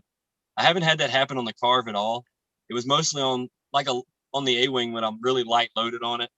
I mean, when you're light loaded on the wing and you get over the top of it, you got to get really deep in that outside brake pressure to keep it inflated. And in the beginning, I just wasn't. I would just pull the one side and let that side flop. Yeah, gotcha. It sounds pretty intense, man. Hey, what events are y'all going to try to hit this year? We're going to Bad Apples and Endless for sure. So, what about Moonshiners? I do want to hit that one up. My work schedule is super sporadic, so I've got to get something done in between the fly-ins to keep my job, I guess. Well, I guess you're gonna get to fly my wing because I'll be at Bad Apples. Sweet. I look forward to that. I think a bunch of us will be there. Eric and Jade will be there. Brian will be there. Myself, JP, I think is going. We'll fly, and Paramotor NC, I think, are going. Awesome. Yes. Hey, Woody. There's a lot of people that are on the panel tonight, and some that aren't are going to be. They'll be there. We're going to load that place up best we can. Hey, Woody. That the curtain you have behind you is ever so slightly cracked open, and I've been dying to know what's behind there. Well, there's a bed, 2 wings, a chair. Yeah. So you got your sleeping quarters and everything? Yeah. Well, that's Matt's. Oh, okay. So, nice. Yeah, he's got his little para-gypsy van going. Slowly improving on it. He's about to put a fridge and an air condition. Right on. That's going to set it over the top. Hey, has he still got that little mini bike we was driving around on? The Grom? I think it was a little Honda, wasn't it, or something? Yeah, a little Honda Grom. Yeah. Yeah. That thing's awesome. Yeah, it's a lot of fun. It's a lot of fun to practice kiting on, too. Oh, my God. Yeah, I've got some interesting footage of that I haven't ever posted. So guys, I'm fixing to head out. I've got some stuff I need to get done. I've been working on these strobe lights that Eric knows what I'm talking about. And I finally got all the stuff finished building, and I'm trying to figure out how to do all this with my old eyes. So I'm going to cut out. I will catch you guys later. I just wanted to jump on here with Woody and let you know you're your stuff was in, basically, and we'll get it sent out to you. Okay. Awesome. I appreciate you, Hey, Mark. Mark. See you later. Yes. Hey, Mark. Mark, did you apply power to that thing yet? I did, and my charging LED lit up. I think I have a couple of bad solder joints, man. I'll get it flowed in though. I'll get it. Yeah, perfected. that's pretty slick setup you got going there. That was pretty neat. Yeah, I've basically, guys, what I've got is I've got a digital microscope that I have to, and this is what I've been soldering. I mean, I have to put all these micro components on a surface mount PCB board. So this is the first one I built. This is actually one that works. Mine doesn't work yet, but I'll figure it out. I'll figure it out. I'll perfect it. So I just wanted to say bye to you guys, and I'll catch you guys later. Yeah, I like your new background, Mark. Yeah, I've had that one. I've just been kind of I'm hoping to get some stuff set up where it's not so glitchy. I see it's kind of glitchy, and you guys, like Eric's, I don't ever see his glitch. I don't ever see Shane's glitch. I had to turn the light off behind me. There's too much light behind you, probably, Mark. Well, all I have is it on right above me, but I don't have my my blogging light on. I think is part of my problem too. It's the white. Yeah. But anyway, I'll catch you guys later. Y'all have a good evening. Good night, Mark. Bye. All right, see you, Mark. Hey, Woody, I was just want to thank you for coming on the show and sharing some of the stuff that you're doing. There is a question in the chat, and I'm curious too. Angela asks what you do for a living. Are you a full-time PPG guy, or do you have something else going? I get high for a living. I climb cell phone towers. Oh, okay. Yeah, no. Yeah, I'm a cell tower technician. I do structural mods and LTE work. So like being up at heights and hanging from a string and a harness is kind of natural to me. So I didn't even have to overcome that at all. I would imagine when you're up there some of these times these days, you're like, boy, I really feel like going flying right now. Oh yeah, I'll be up there and I'm like, man, I just wish I could go see that field over there instead of sitting here, for sure. Yeah. Have somebody with their paramotor waiting at the launch asking you how the wind is at 400 feet. Well, that's pretty good right now. Well, I get to travel a lot, and my guys they're hating the fact that I have to move my gear in and out of the work trailer every time we go to a new town, but they're gonna have to live with that. Yeah, right. Yep. Yeah. So how high have you been on these towers, man? 420 feet. Yep. Wow. That is on up there. So you're not afraid of heights, obviously. No, not at all. Not at all. See, getting into the career, that's everybody's thing. They're scared of heights. My thing was I was up there dealing with nuts and bolts and ratchets, wrenches. I was worried I was going to drop something on the guy below me. Never once did my life get concerned. I was worried about hurting the guy down there. Have you gotten any of your coworkers into the sport, or any of them interested? At least kiting or anything? Yeah, they're interested. One of the guys, he kites with me every time I pull a wing out, he's going to get out there with me and we just take turns kiting. I mean, he hasn't quite made the progression to try to take his first flight yet, but I guess you could say he's going to be my first student. Now, if teaching him, do you think your students will be so apt or tuned into their wings as you are to be able to avoid the near mishaps that you had? That is the goal, of course. That is the goal. Do as I say, not as I do. Yeah, well, you mean like just how I told y'all about it. I'm very proactive on preaching the safety aspect. I realized that I'm fortunate. I got lucky is all it was. All the skills that I have, none of that saved me. If anything, that made me overconfident and put me in that scenario. Oh. So therefore, yeah, I preach that heavily, even to everybody that I run in contact to, because like I say, I'm only a year and a half into this and I'm doing things that a lot of people that's 5-6 years in aren't even going to attempt. So of course I see that I'm influencing people, and I don't want to influence in a negative path. I want to see the sport grow and happily, safely. The sport is growing, and it's growing very fast. And a lot of people like us have influence. Anybody that puts out, videos on YouTube definitely has the influence. I don't know, man. You think you are ready to train people? I think the biggest challenge in training people is recognizing the students' limitations and Yes. Yeah, you're correct. That is it. You have to evaluate each person individually and see their skill set. And you're right. That's something that I'm debating. That's why I'm not just diving head first, quitting my job, going, oh, I'm a PPG trainer now. You know what I mean? I'm just Neil, the guy who trained me, he's starting a school I want to go through. I'm just going to help him for the next year or so. I'm going to focus mainly on, of course, t-shirts and adventure trips for now, and help him as he gets his school developed and acquire the skills I need to branch off and do my own thing. Hey, Woody, I got a question for you. You not taking a SIV course. What are your thoughts on them? What do you feel about them? Honestly, I'm not. I would like to do an SIV course.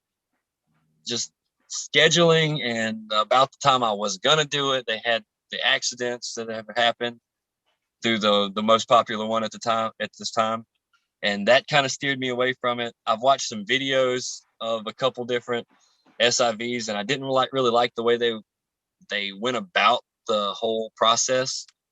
So I'm for an SIV. I just haven't found the one that I want to go to. I'm actually going to talk to Chris at the end of this month while I'm up there and see what he thinks about it.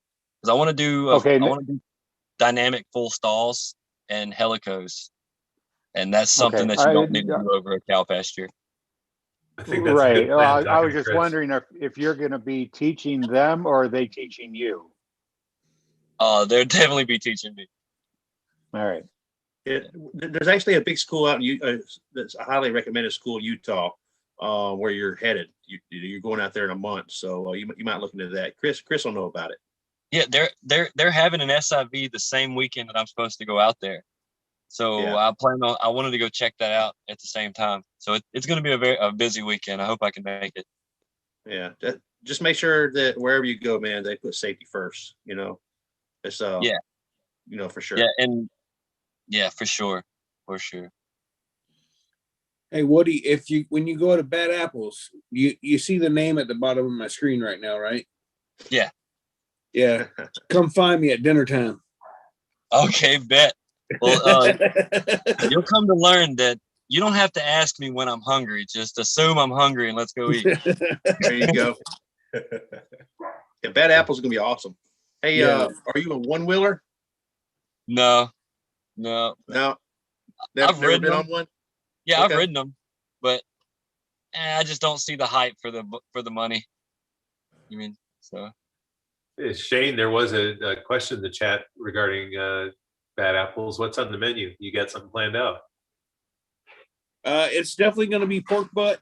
There may be a brisket. I'm doing my first brisket on my brand new pellet smoker this weekend, and we'll see how that goes. I've been scheduling cooking to master this new grill before Bad Apples, because I'm concerned that it's a little, I don't want to say it's advanced, but there's a lot of new techniques I got to learn because it's a pellet smoker. And my other electric smoker wasn't, I never ran too hot, so I never have to worry about it. This one, you got to watch it, and I haven't figured out the temperatures yet. So I'm planning on trying out some stuff. I just cooked some leg quarters the other night, and they turned out pretty good. I did overcook them a little too long. Everything was good. I just thought it was a little too dry. So they were cooked probably 20 degrees longer or higher than they should have been. But I'm learning. I've never had a pellet smoker before, but I've heard nothing but good things about them. I'll be down in Florida in 10 or 11 days. So if you want to,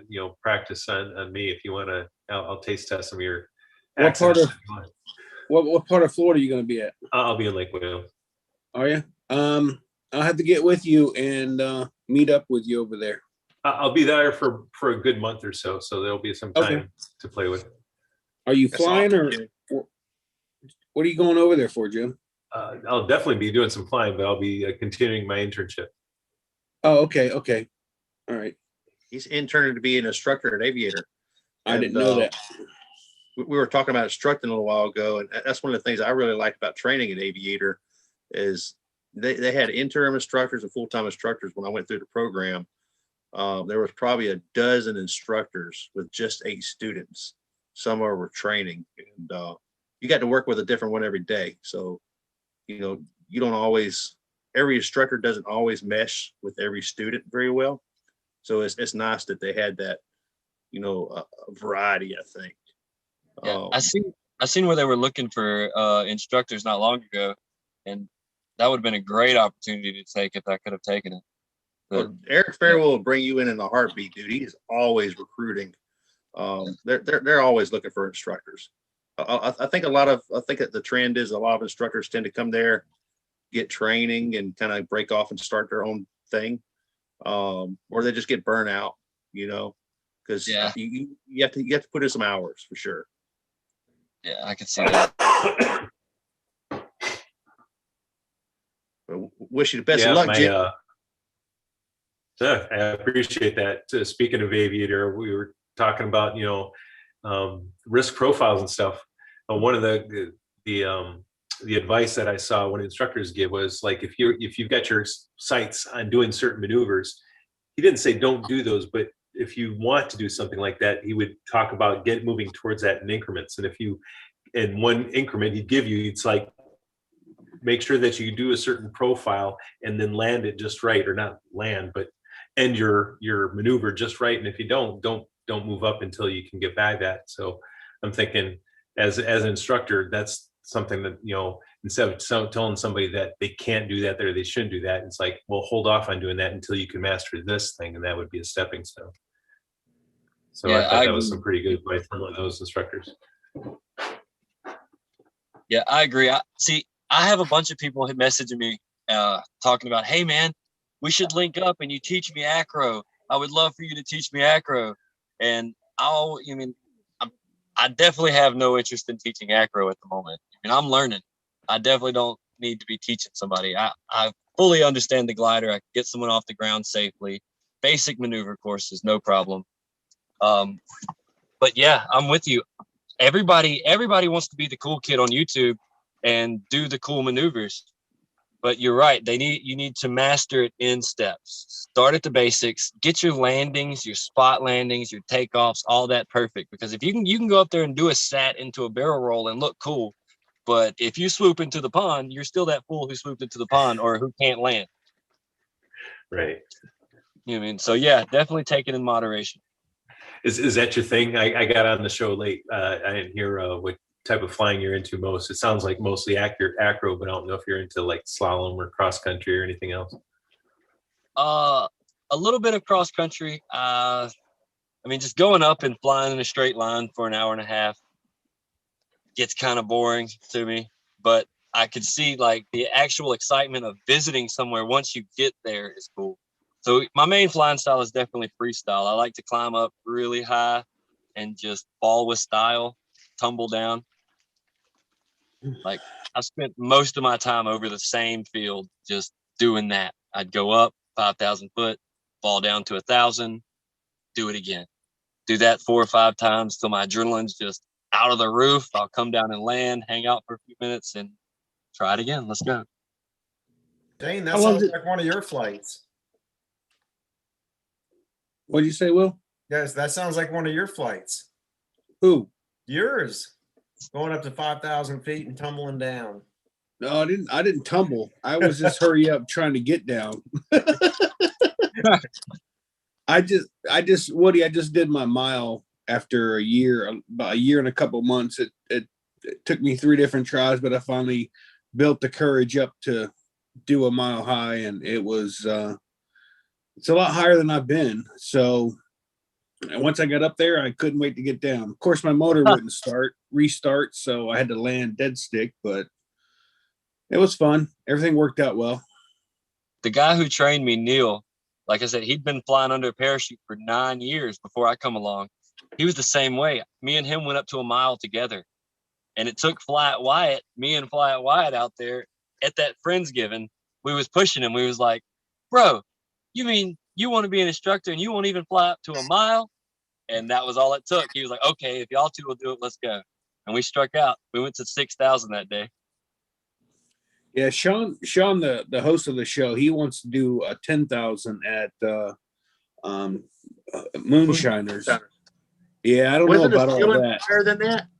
Was it a ceiling like 12 or 14,000 or something?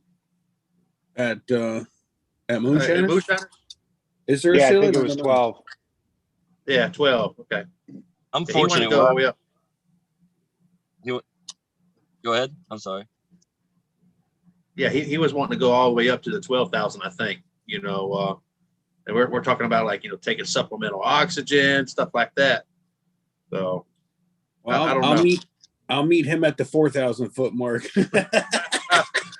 That may give me a reason to go to Moonshiners. I'm about that. Hey, go ahead, Brian. We'll fly. You gonna go to 12,000 feet with us, man? Well, am I Adam 80? Yeah. I'll pack a lunch. Come on, 4950. I'll pack lunch and dinner. So Woody, the story is, Woody, that will fly here on the show. He was going to go up with me at a mile high, and apparently his Adam 80 wouldn't get over, what was it, 4950 or something? 4,950 feet. For a half hour, he was full throttle. He couldn't get over. No, man, it was 45 minutes. It doesn't matter. How much do you weigh? 150. 150? Oh yeah, I fly an Adam 80 every now and then, just for goofs, just for giggles, because it's what's out, laying out. Right. And at 185, 190, that thing does not create a lot of lift. You definitely got to get everything in order before you're getting off the ground. Right.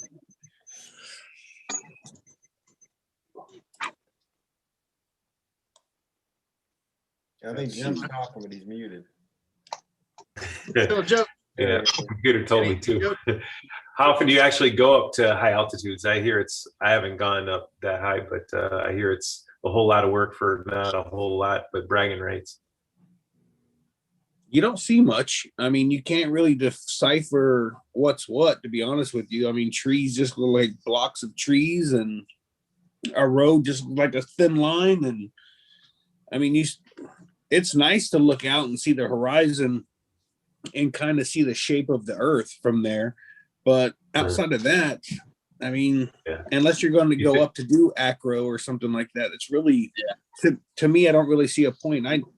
I casually go up to 2,500, but that's normally about as high as I go, unless I'm going over the river to go to the beach. And then I'll go up to 3,000 just so that I'm extra safe. In case I have a motor out dead center, I have more. Otherwise, you don't expect that you'll be going back up that high again. Because I mean, it takes a long time and it gets cold and all this other stuff, right? Yeah, if like Will got a new motor or whatever, and he's like, hey, I want to do it, I'd probably go with them just to be support. And I mean, if somebody wanted to go, yeah. I did it truly by myself. I thought Will waved me off. So I just turned and went into the wind and just hit the gas and kept climbing. I didn't know that he was behind me.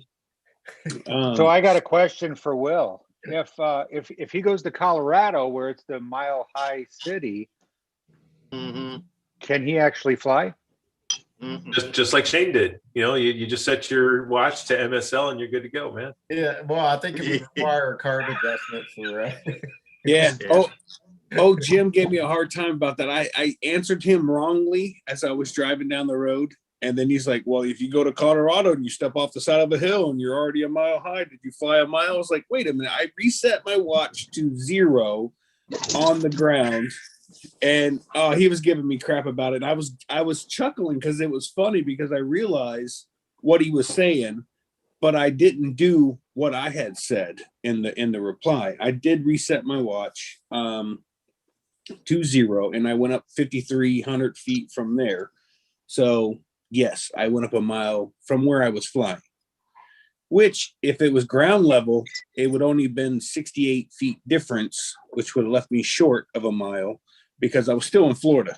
So it's not very much elevation here in Florida. So, but I still would have been a little bit shy of a mile if that was the case.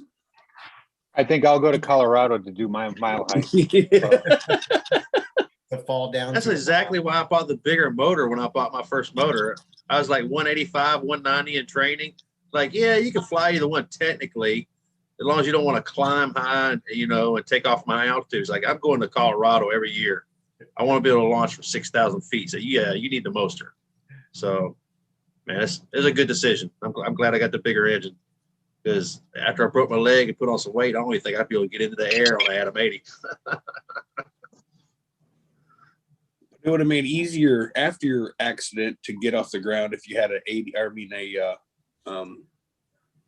Atom 80. Atom 80. Yeah, you'd be carrying less weight, but you got less thrust for sure. You spend a lot more time on the ground. Yeah. Dude, we had a guy 235 take the Atom 80 up What? on a 28. Yeah, on a 28 meter. Now he ran, he earned it, but it got him up. Wow. So actually, you guys probably don't know this. Woody, I used to be 234. You guys, I'm down to 215, just so you know. Right. And Nice. the only thing I've been doing is not drinking until 8 o'clock. So I'm saving myself about 500 calories a night, not starting at 4 o'clock in the afternoon, just so you know. You write a book, Shane. Call it the beer Dude. diet. Yeah. Do the math. That's about 4 beers, Shane. No, they're 95 calories a piece. Okay, it's 5 and change. Yeah, so I'm saving myself money by not drinking extra beer, and I'm losing weight. What kind of beer are you drinking? Bush lattes. Really? They only have 95 calories? I was looking at the Michelob Ultra, and I did the math. I was like, the beer I drink is like 7% alcohol and this amount. I was like, well, I have to drink 2 of these. So anyway, that's pretty low, 95. I got this way from drinking Yingling, which is 198 calories a beer. Yeah. And drinking about the same amount. So, but anyways, I've been cutting back, and it's starting to work. So I'm super happy about that. I think that Michelob Ultra, I think it makes you live longer, because my mom, yes, my mom's 95, okay, and she keeps a stash down in the basement, and every once in a while before dinner, because Dad's having his Manhattan, so she's like, screw this, and she goes down and she gets her Michelob Ultra, pours it in the glass, and I'm like, so your dad's drinking Mom. Manhattans? She what? Your dad's drinking Manhattans? Your mom's drinking like Michelob Ultra? Yep. How old's your dad? 4 o'clock every day on the money. How old's your dad, Linda? 95. Good So you could Lord. do Manhattans instead of the Michelob Ultra too. Good Lord. I never know. When I go down for dinner at 5:30 every day, it's a different, you don't know. I just go down and I embrace my circus, and she likes the. Linda, was there any correlation to them drinking and you moving in?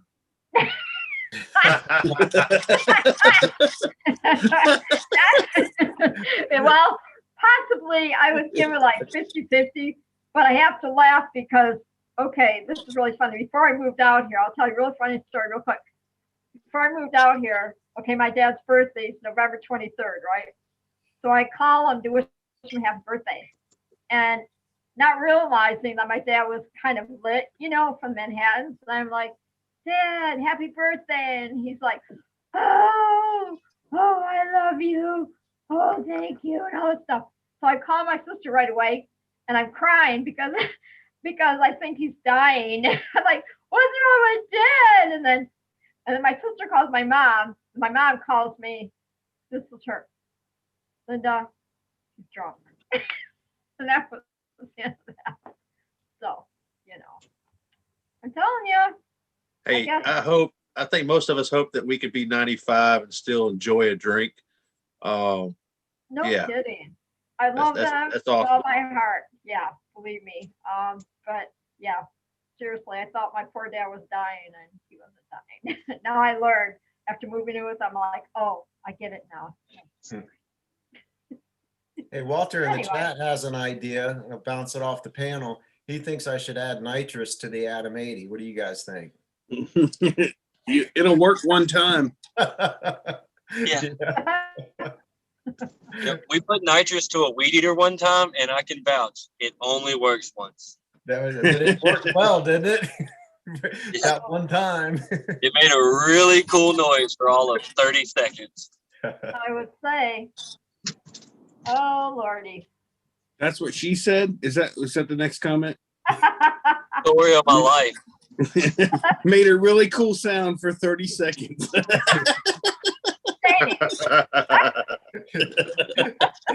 Cha-ching. So I'm done. I'm done with the jokes for tonight, right? I can relax now. Yeah, you're never done with those jokes. Are you kidding?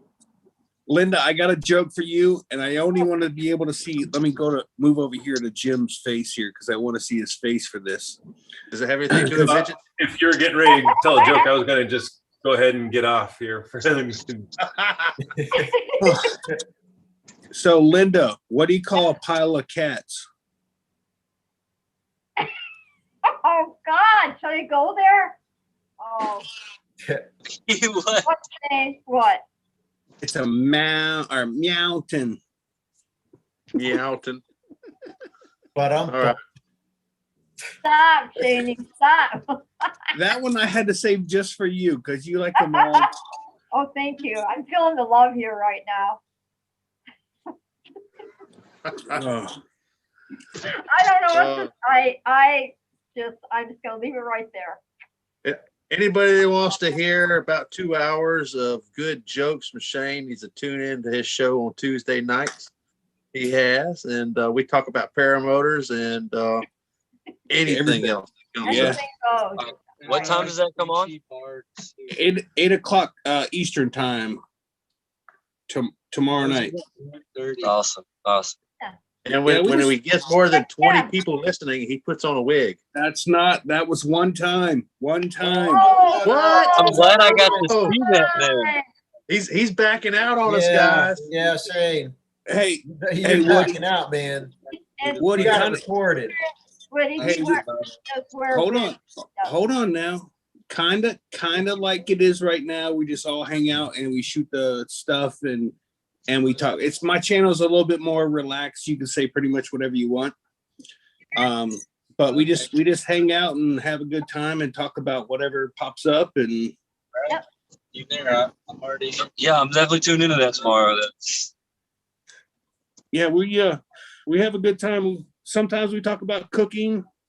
Last month or Tuesday we talked about how to edit videos and create some content or whatever for YouTube. And then we just went into some other stuff, and then it just rolls into whatever. It's just a bunch of people hanging out, talking BS and having fun. It's not. Sounds like fun. Yeah, it's not just paramotors or it's not just cooking. It's whatever. It's just a good time. Awesome. And believe it or not, I only have like 500 and some change subscribers, and I get like 20, 25 people watching. I'm like, really? What are you guys doing? No, I gotta start tagging people. That's what it is. Well, you don't need to tag me in my own show, Linda. I'm gonna tag you. I want to tag you. All right, well, guys. All right, we just pulled up to eat dinner. I'm gonna have to holler at y'all, and I'll see y'all on his show tomorw. I appreciate it, Woody, man. Hey, we appreciate you coming on the show, dude, for sure, man. We really enjoyed hearing your story. Wish you the best of luck out there, man. Be safe and have fun, brother. Bye, man. I appreciate you guys. Y'all have a good night. See you, bad Yeah, thanks, Woody. Take care. Thanks, buddy. Cool. Looking forward to meeting him at Bad Apples, man, for sure. Yeah, I'm a great super. personality, you know. I am super awesome. Glad that he's going to be at Bad Apples. That's going to. I want to see him flying in person. Then also, there's part of me that doesn't, because I get scared when I see guys doing acro. I'm like, no. What's he gonna do? What's he gonna do? I know he's a cool dude. See, I know how to pick these guys for the show. You know, to be the guest. I just found him randomly on Facebook. I'm serious. It's just like, God, look at these guys. I watch his videos and everything. I'm like, this guy's really cool. All right. And all I did is PM him, hey, you want to come on our show? Yeah. And that was it. Thank you, Linda. You do a pretty good job finding guests for us. And we definitely enjoyed hearing his story. Yeah, I enjoy finding these people. Like I said, I kind of watch your videos and just see what they're about. And if I can't feel their energy, then I'm like, well, I'll move on, and try to look for other people. And yeah, that's what it's about. Chevy Gun photography. He says I cook on the new Wave air fryer. Dude, those things ain't to be messed with. Those things are pretty good too. Just so you know, if you guys have never used one. I have personally never used one, but I have eaten off of one. And let me tell you, that's a nice little piece of equipment to have in your kitchen. They're kind of expensive though. Are the prices ever going to go down like the microwaves, I want one, but it's like $200 or something. Well, they got these convection ovens or convection microwaves in these campers now, and you can, you can almost cook a turkey in those. I've seen those. They are pretty insane, dude. I'm just like, all right, well, but I still haven't cooked in one. I don't have one of those new ones yet. I still got the old microwave that burns popcorn and stuff. Yeah, I hear you. I can't even cook popcorn in a microwave anymore. I burn it. Wow, how can you burn popcorn in a microwave? But I do. Ask my wife. She does it all the time. It's even got a popcorn button. How do you mess that up? Do you know the secret though? I found this out when if you burn popcorn in the microwave, that smell, and you can't get it out of the microwave. I'll tell you the secret. You take vinegar, and you put it in a bowl, and you put it in the microwave, and just run the microwave, the vinegar bowl or whatever. And I'm telling you what, it takes the smell right out of it. It works. Anyone remember the first microwaves with the big the round knobs and the analog flipping numbers? You remember that? Yeah, I do. Mine was like, oh my God, I'm gonna age myself, but I got one for Christmas. It was like in the 70s kind of thing, and that thing was huge. But I was so excited because I could I could heat up the baby bottles in it and all that stuff, and all of a sudden you're learning how to cook all these things. Well, I remember cooking a meatloaf in there one time, and when it started out, it was like this, and by the time it was done, it was like this. So, oh yeah. I have to say the chat has gone to pot. Yeah, I know. I see that. I noticed the chat has really gotten high reviews. Oh well. Oh my gosh. That's hilarious. Yeah, good question. Walter, is it legal there in the states or the country of Down Under? And I always say Jade is too quiet, always. Walter just said it, Jade's quiet tonight. She's always so quiet. She's here. She's working on her. She's working on her shirts. No, that shirt was bad to the bone. I almost cursed. That show the shirt she started out with at the beginning of the show, I'm thoroughly impressed with it. I think she did a great job. 5 of them done, and I got 6 more I'm waiting for with the UPS driver to get delivered, and got my paperwork ready to heat press them on there. I've been cutting out my little flamingos and Tiny. got my graphics done. Should I show it again? If Yeah, please. Will, you only saw a picture, right? You've been Yeah. looking in the mailbox already, I heard. Hey, Hang hey, on, I gotta Jade. get one. Jade, What? as you're showing the shirt, can you explain to all of us why you are infatuated with flamingos? Oh, yeah. Okay, hang on. It's because they got skinny legs, Shane. Shay's got to think about legs.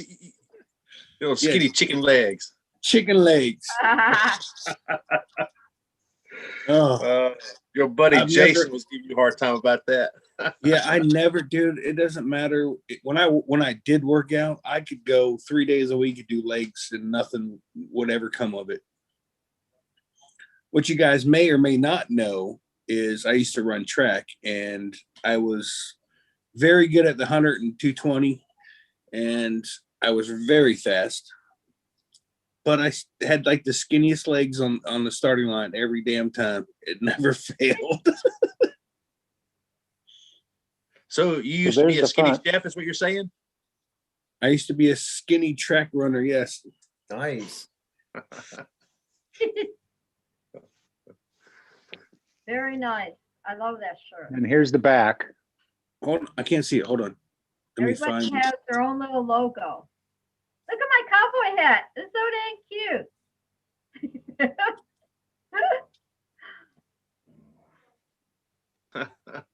PPG So- pirate.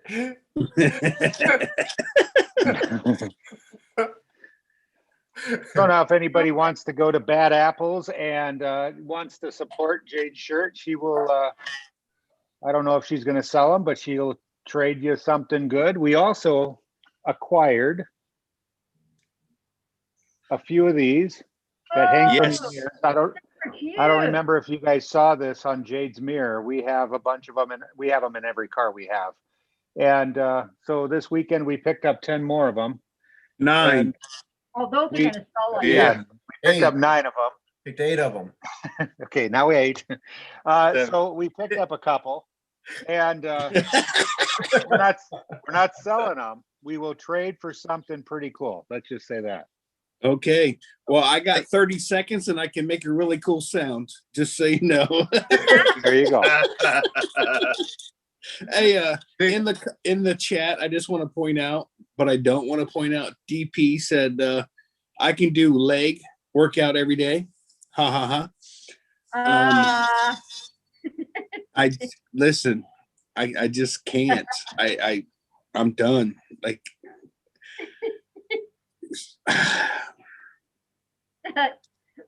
it's really funny, but I mean, just can't. Yeah, you don't want to put your foot in your mouth or head. No. Uh, Anyways, Eric, I think that shirt is phenomenal, and Eric, we will make a deal. We can I'll take a shirt and a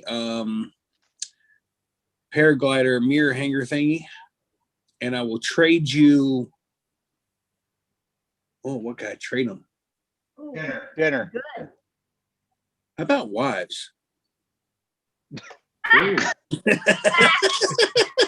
could be a Ew. whole new show for Tuesday night. Yes, yes, yes.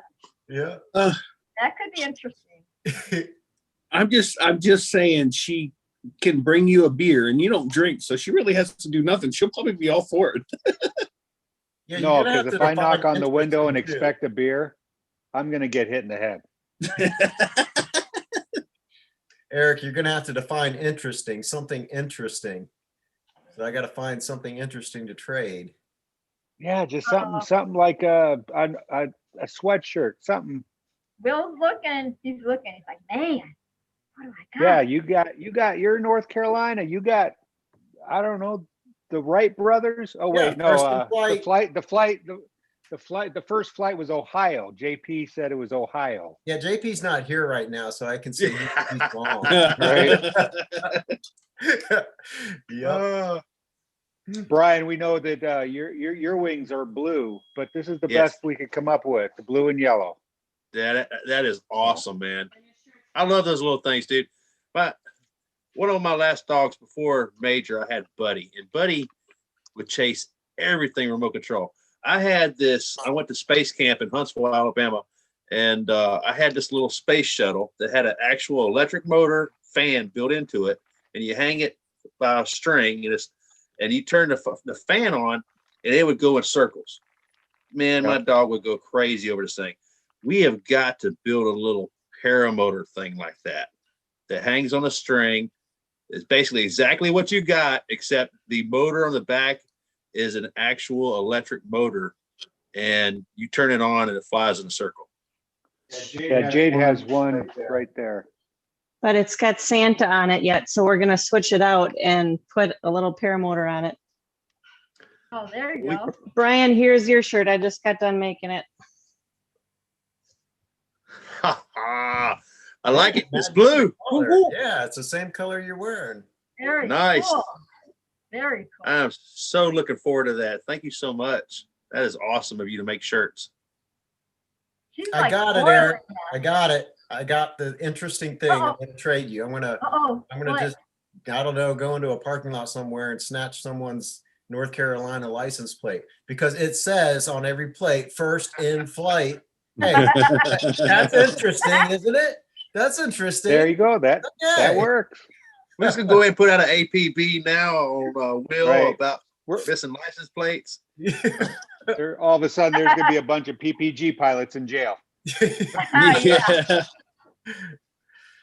Oh my God, that's too funny. So I gotta look on Google Maps and see if there's a Lear Drive or a Lear Place street sign somewhere. Oh yeah, we're going to there jail. you go. Snag one of those and then trade them. Right. Yep. You know they have companies that will print anything you want on a sign and sell it to you.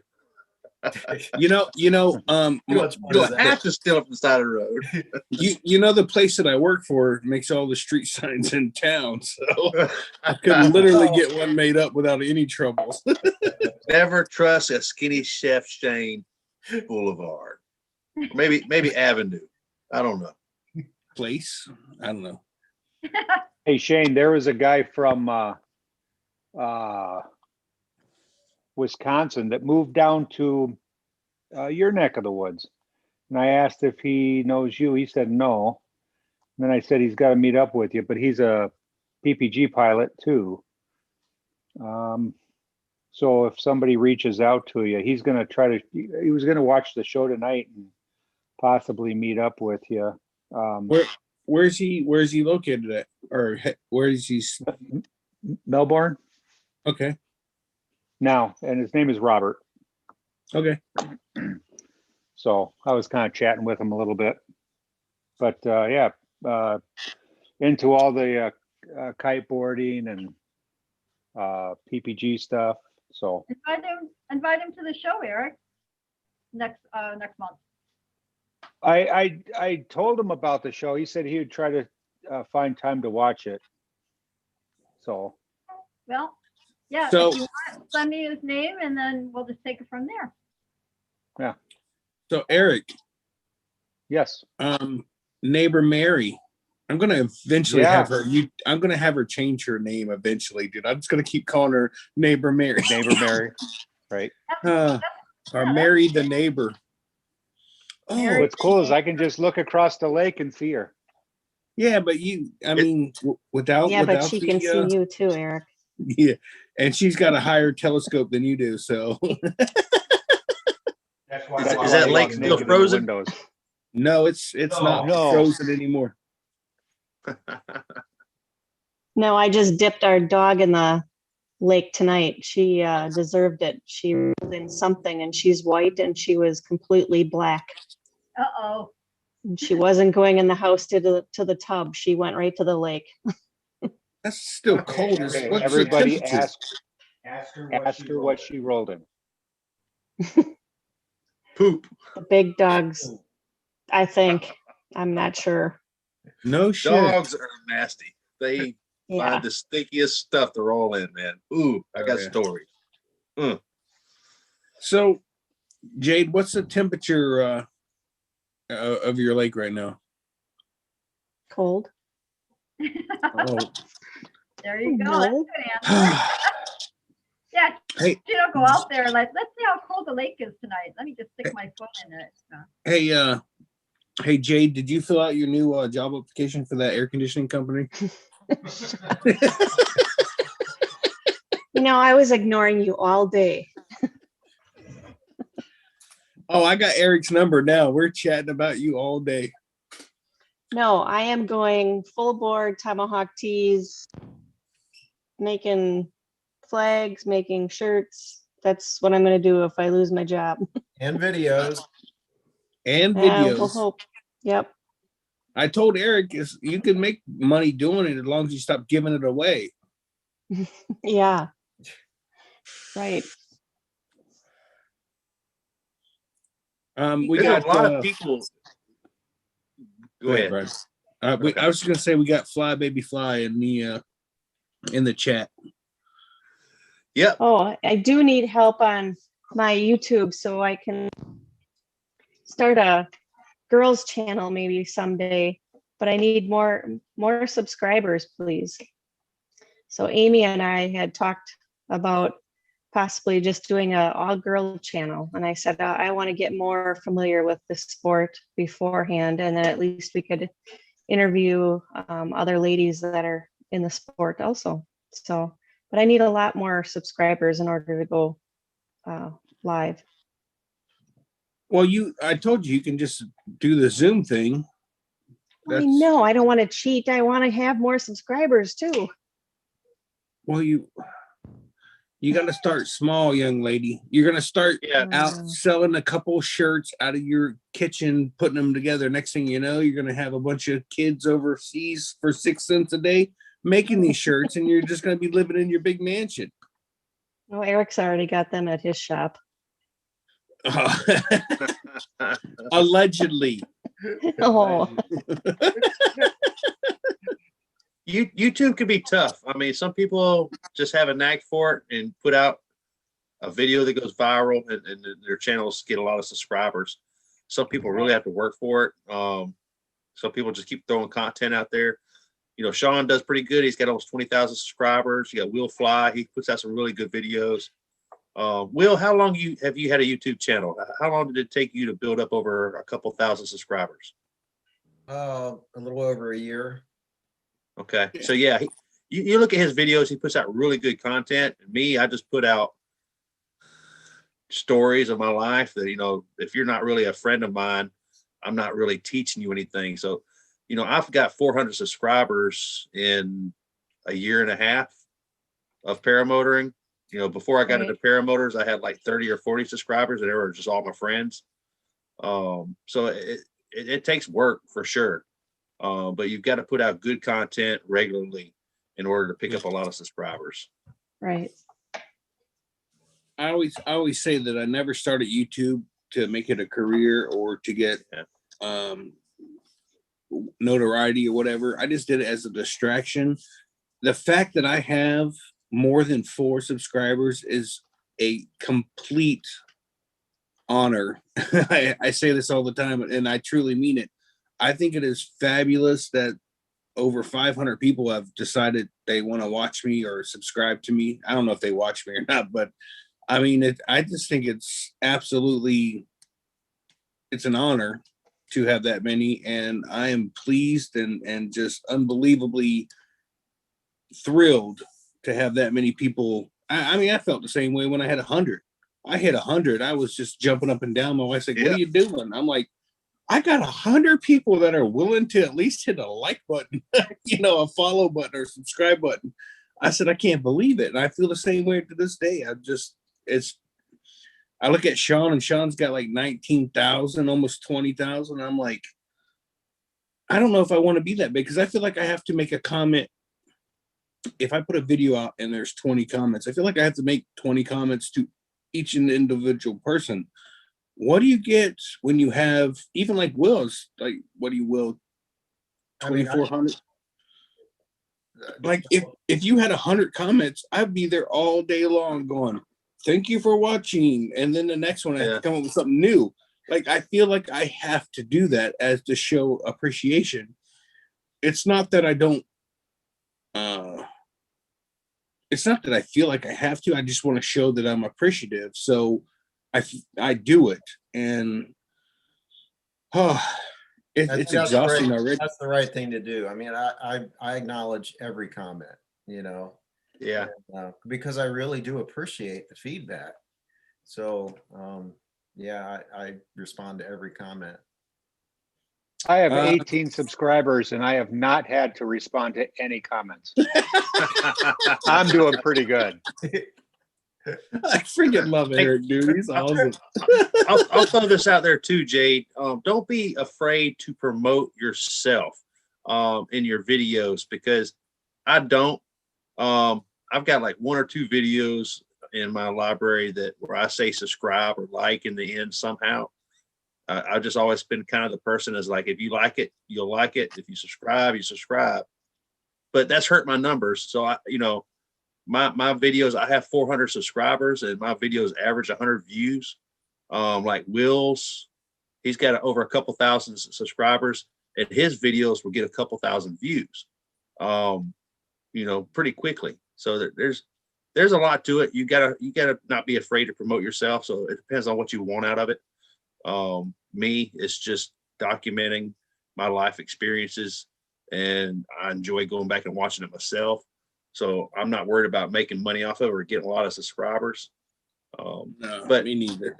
Yeah, I do it for fun. That's it. Yeah, me too. I mean, I like I said on one of the past shows, I'm doing it just for to look back in life, and just lately I've been learning how to do that. I mean, my first flight, I just threw it off GoPro and it was like I put it out there, and now I'm doing some funny ones with my chickens that have been my little thing since COVID, and I don't know, just trying to make them pretty fun, and the memorable ones of me flying, because I still can't believe I'm flying most days. So you say the same thing about our friendship. I can't believe I'm friends with that guy. Exactly. Hey, Brian, you include Red in more of your videos. You'll hit 1,000 in no time flat. Yeah, I know I need to, man. I've been taking a few video clips of him here and there, but yeah, my videos are all over the place. It's not just paramotoring. Yeah, me too. I think that's a lot of people's channels that go big. They concentrate on one thing and try to do that one thing well. Me, I'm all over the place, man. I got videos about my buddy's Corvette, or my greenhouse, or my cruises, or fishing trips, or flying paramotors. It's my life. So you're not targeting an audience properly, basically. Correct. And that's why for me, I'll never have 19,000 subscribers, because no one wants to go to a channel where you can see hunting or cooking or paramotoring or whatever, camping. Like, I'm all over the place. It just I don't know. But I'm not doing it. Like I said, I'm not doing it to become famous. I don't care to be a Tucker. I don't care to be whoever. I'm me, and well, if you want to watch me, good. If you don't, well, you're gonna probably miss a lame joker 10, 25, or 30. But but yeah, this is my life, and this is me. And Brian, you've met me in person. Am I any different than I am on this show or any other show? You are not nearly as good as a cook as you put on to be, but you could do a hay bale slalom like anybody I've ever seen. I can never not do a hay bale slalom without you in mind. Understand that every time I'm by hay bale, I am totally thinking of you every single time. Oh, it never fails. I'm like, oh, Brian's gonna love this. Oh yeah. Oh, that was really close. I almost fooled O'Brien. Jay, why don't you? Hey, are you like? Is it new? Is this something new? You making T-shirts and stuff? Are you just like starting that business, or? Is that like a new venture for you, or have you been doing that? Who, me? Yes. That's you, the girl that makes the Um, shirts. Oh, sorry, I didn't hear that part. It's what did we get the stuff, Eric? About maybe a year ago, and Eric had a vinyl cutter before I met him because he would put graphics on his business vehicles, and he used to race, so he did his trailer and stuff like that. So he had a little bit of a background with that. So him trying to teach me how to use the computer, feel my pain. Yeah, but that's what makes a great video. I mean, I'm like your journey, learning how to, do what you're doing there. That's an idea. Yeah. I tried doing something like with those yard flags. I had my son taking little video clips and stuff like that. So I'm slowly got my thinking process going. Well, Jade, I will tell you that not only, I mean, with those flags and stuff, all the camping, like for campers, people that are camping, like this past weekend I was camping, I must have seen 20 different signs people had out in front of their campsites. A guy pulled into his camper into the campsite before he ever even leveled off the camper, disconnected from the truck. First thing his wife did is walk out and put the flag out. And said making memories with my best friend, my best camping friend or whatever, and it had their names out on the flag. I was just like, dude, people are buying these things up like crazy. So I mean, not only paramotor, but if you think outside the box, camping, there's just a ton of things that you can make these flags for. And yeah, but like I asked Eric, I said, do I want to take the heat press and I don't want to take the print. I mean, I could have some things pre-printed, like a generic something or another. But Eric's like, do you really want to be at Bad Apples and be pressing in 80, 90 degree weather and pressing stuff while everybody else is out having fun? Well, here's the thing. You can have a bunch of samples made up and say, hey, here, give me your money. I will, when I get home, I'll make it and send it to you. Not true. I mean, it's you don't, while you're out flying, anybody stops by, whatever, but they'll come back. If they really want a flag, they'll come back. Or if they want a t-shirt, they'll come back. You can put whatever logo on it. And, have a little clipboard with a piece of paper saying, hey, if you're looking for something, I'll be back. I'm out doing cool ass women stuff like flying and I'll be back. And I mean, there's ample ways. I mean, you don't just have to stick with just paramotor stuff. Right. Facebook Marketplace. I think there's something to be said to be able to buy something there and now. I know you want to be able to, take your stuff there, but I think for the most part, people in the paramotor community, I would say 75, 80% of them probably would be willing to put a deposit down or come to a website and buy one and get it within the next few weeks, mailed to them. Right. I mean, if it's a lot of equipment that you have to bring and, means you have to bring less stuff to have fun with, like flying, then I think I would probably take orders and get them to them later. Right. Nick just said he needs truck stickers, and I'm trying to learn that one too. So real quick, there's a couple comments in the chat. First of all, Ken Stamey, you're full of crap. Talking about me and Brian cornered him and told him he had to subscribe to our channels. That's partially true. It took both of us just to talk to you. I mean, Brian had to sit on my shoulders to get the same height and see eye to eye.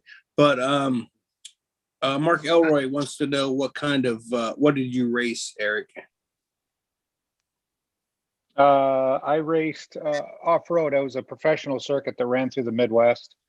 Kind of like if you ever watched the Baja 1000 and stuff. I just raced that from 2000 till 2015. Really? Had two cars. Yeah. That's where the vinyl came into play, really, is every time we would get a new sponsor, to take the old vinyl off, put a new vinyl on. But I did that for quite a while. I really enjoyed it. It just got to be too much work. So I gave it up and took on sewing. That is a pretty. I think that's more impressive than paramotor piloting. To be honest with you, I mean, to just full throttle and just start going. That's crazy. Yeah, we spent. I spent a lot of time in the air. It's fun. It is a lot of fun. Okay. So put it this way: the amount of work that you do. If anybody ever worked on stock cars, they would understand. You work 24 hours a day on these things, and your only off time is when you're actually in the driver's seat racing. And but it was enjoyable. It was fun. So and then hey Brian, so you and the one wheel with the dog. This weekend, Jade and I picked up my 11-year-old. It was her birthday, so we got her a one wheel. And first off, Jade's like, we are not getting a one wheel. When I talked about getting one, I said, oh, I fly a paramotor. I got to have a one wheel. She's like, no, dude, you're old. And so then we ended up getting her one, and she's been down in the basement. We have a carpeted basement. She's been down doing circles, learning. I got on it. I was able to ride it. It was a lot of fun. Jade's son got on it and instantly was running around. So yeah, it was kind of cool. So she'll be running around on her one wheel at the paramotor at Bad Apples. Awesome. And of course, my rule was this one wheel is not coming upstairs in the house. And who brought it in the house? Eric. And just about threw it across the whole living room. I would like to point out that at some point, Eric, your daughter will be on a chair on that one wheel right next to somebody else, and they'll be racing one wheels in a chair. Challenge accepted. accepted. Jade already gave her that idea. Brian's already on it. He's like, I need another chair. I'm just going to say, hey, I'm just going to say, which one of you can get to me fastest with a beer? Well, you'll be parked next to me, so it'll be stocked, ready to go. It's funny how we have a food plan every time we go camping, and we go to Walmart. The first thing we grab is beer, then soda, and then the food. We've yet to ever forget the beer. Just so you know. Dinners, priorities. Yeah, priorities. We may have smoker. May have forgot a smoker. Oh, but it wasn't beer though. I did totally forgot the smoker. Oh my god. Hey, we'll bring the cheese curds, but you gotta bring the Yingling. Oh yeah, you guys don't get Yingling up there. That's right. So we have friends of ours that live in Wisconsin, and every time they come down, or their daughter comes up, we always pack the truck full of Yingling, and they take off. I mean, Yingling up there is just like gold to you guys. And Can you guys get spotted cow? Yes, I think so. I don't want to say a lie. I don't want to lie. I believe so. Do you need me to get you some? You guys can get that there, right? No, it's from Wisconsin. Yeah, that's what I thought. But Yingling is. I didn't think you could.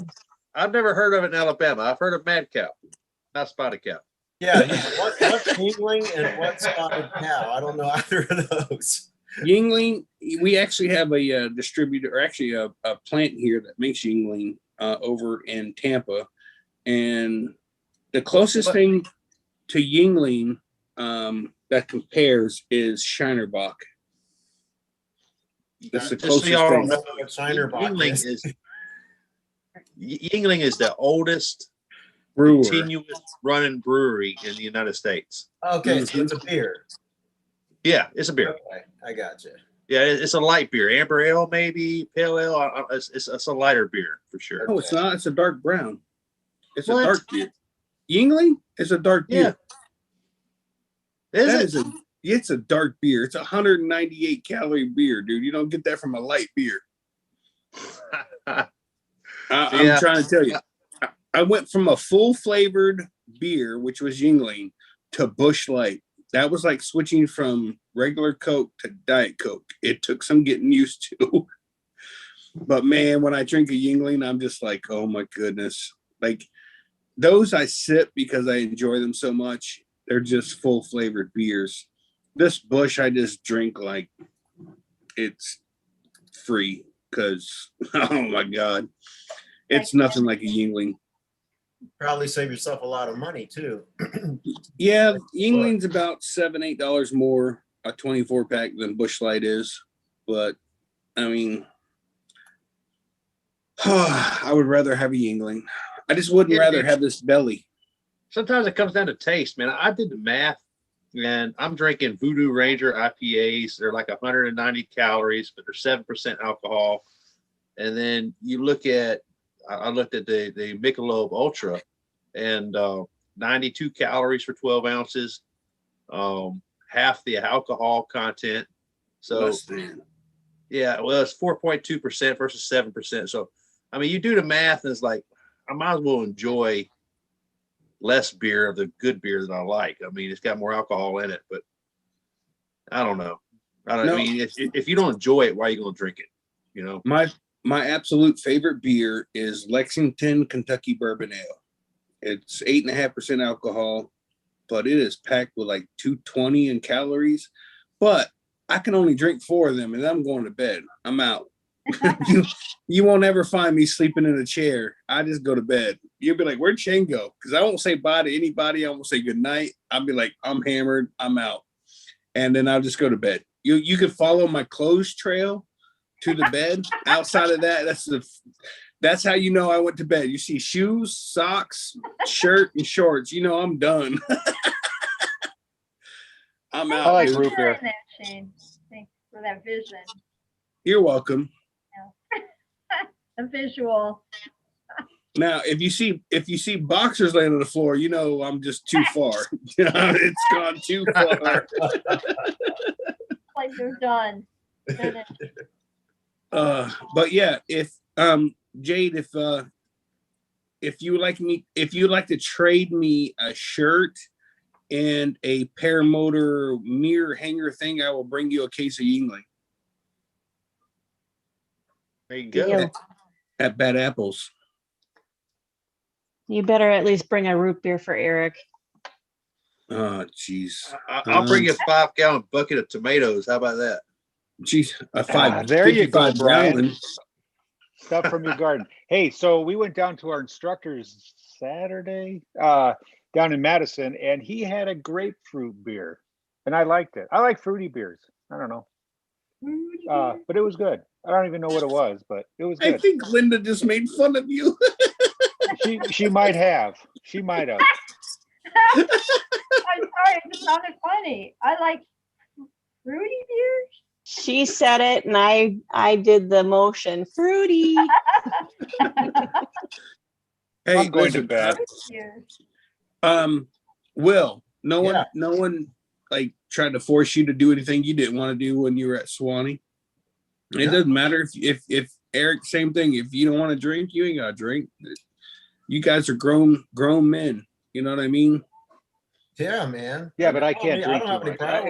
If I just want to, it's just not something I enjoy doing. Yeah, and that's totally. Hey, you, Eric, you and I can be Diet Coke buddies. There you go. Yeah, I don't. If I drink 2 beers, I'm done. He's dancing on picnic tables at 3. I don't know. It sounds like there's a reason. There's a reason, and I'm not going to get into it. I can see Eric now. He'd be up on that picnic table. He'd be like, "Leer into my eyes, leer into my eyes." It was when we were dating too. Jade's No, got it's the fun, story. man. Hey, Jade, what size shirt do you wear? Or is that not something I'm allowed to ask her? It wears great in the corner of the bedroom the next morning, just so you know. Same I question think she for just Eric. I think she just muted herself and told you. Did you tell me? Tell me that. Tell me again. I'm watching. Oh, he's a lip reader. Is I that got you. 100? Did you say 100? Oh, I can't read lips. you guys talking about having fun at fly-ins, man. There's people that are into all kind of different things, man. Some of us stay up late drinking. Some of us are smoking some other stuff at times, and you know, it doesn't matter if you don't want to partake in those things. Everybody still gets along pretty good. Generally, the people that don't drink are the ones that go to bed early and get the morning flights in, and the ones that have been up drinking are rolling out about 2 hours after sunrise, all groggy, looking for coffee and watching other people fly. But you know, that's how it goes. Yeah. Oh, Will's not an early bird. No, Will, I'm not. I'm just not. Mm-mm. I loved your video, Will. You're like, hey, fly-ins are great until the morning. If you're not a morning person, you got no choice but to get up, because more or less people are buzzing your stuff, and you're you got no choice. And they should. You know, that's a freaking fly-in. But it's not so bad in the big camper. I'm bringing the big camper to Bad Apples. You'll still hear it, but it won't be. There's a little bit more material between the camper and the tent. Just so you know. Right. So, but yeah, it is. It's loud in the morning. Have you Are you not going to learned? show up at? Go ahead. I was gonna say, have you not learned to put the fire pit further away from your tent? Because Jesus, no, we haven't dude, learned. That's like the central gathering place is the fire pit, man. Like at 2 a.m. when everybody else is trying to sleep, your fire's still going and you're trying to sleep. Yeah, right. Yeah, Will knows what I'm talking about. Yeah. Here's the problem. I absolutely love, I think it's a must. Besides, there's two things you have to have, or three things that you have to have when you're camping. You have to have a fire, you have to have beer, and you have to have time to sleep. But you don't get that if you have the fire. The fire is a moth to a flame. Everybody shows up at it. But I can't camp without a fire. I don't care if it's 90 degrees outside. People are like, why are you starting a fire? If you don't like it, go over there. Like this is camping to me. A fire is camping. And it never fails. Brian, you've been there every single time that we've had that fire pit out. Vail, North Carolina. That thing burned for 10 days straight. And every single night, I'm like, all right, I'm tipsy. I'm ready to go to bed. I go in there and go to sleep, and I hear people out there by the fire. I'm like, why don't we have a damn fire pit? Because, I mean, I have my buddy Brian. He can't stand to go to bed smelling like fire smoke or the smoke from the fire. I think it's amazing. Like the next morning you wake up and I'm like, man, I smell like the fire. I do take a shower, but what do? I walk from the shower, go right up to the fire pit and throw some wood on it because we're camping. Yeah, it's camping. Exactly. That to me, I'm always the first one to start the fire. I'm the last one to put it out because that's, to me, that's camp. I wouldn't rather do that than fly, but it's right up there next to flying. I don't know what it is. Sitting around the fire talking like this right here with the fire pit blowing in the middle. That is it for me. We need shorter days, man. We need like 10-hour days. That way we got plenty of time to wake up early, fly in the morning, plenty of time to fly in the afternoon, and plenty of time to drink beer in between and still get a good 8 hours of sleep. I mean, in the middle of summertime where I'm at, if you want to stay up late drinking beer, you probably only going to get 4 or 5 hours of sleep. Yeah, right. Yeah, but I mean, Or daylight.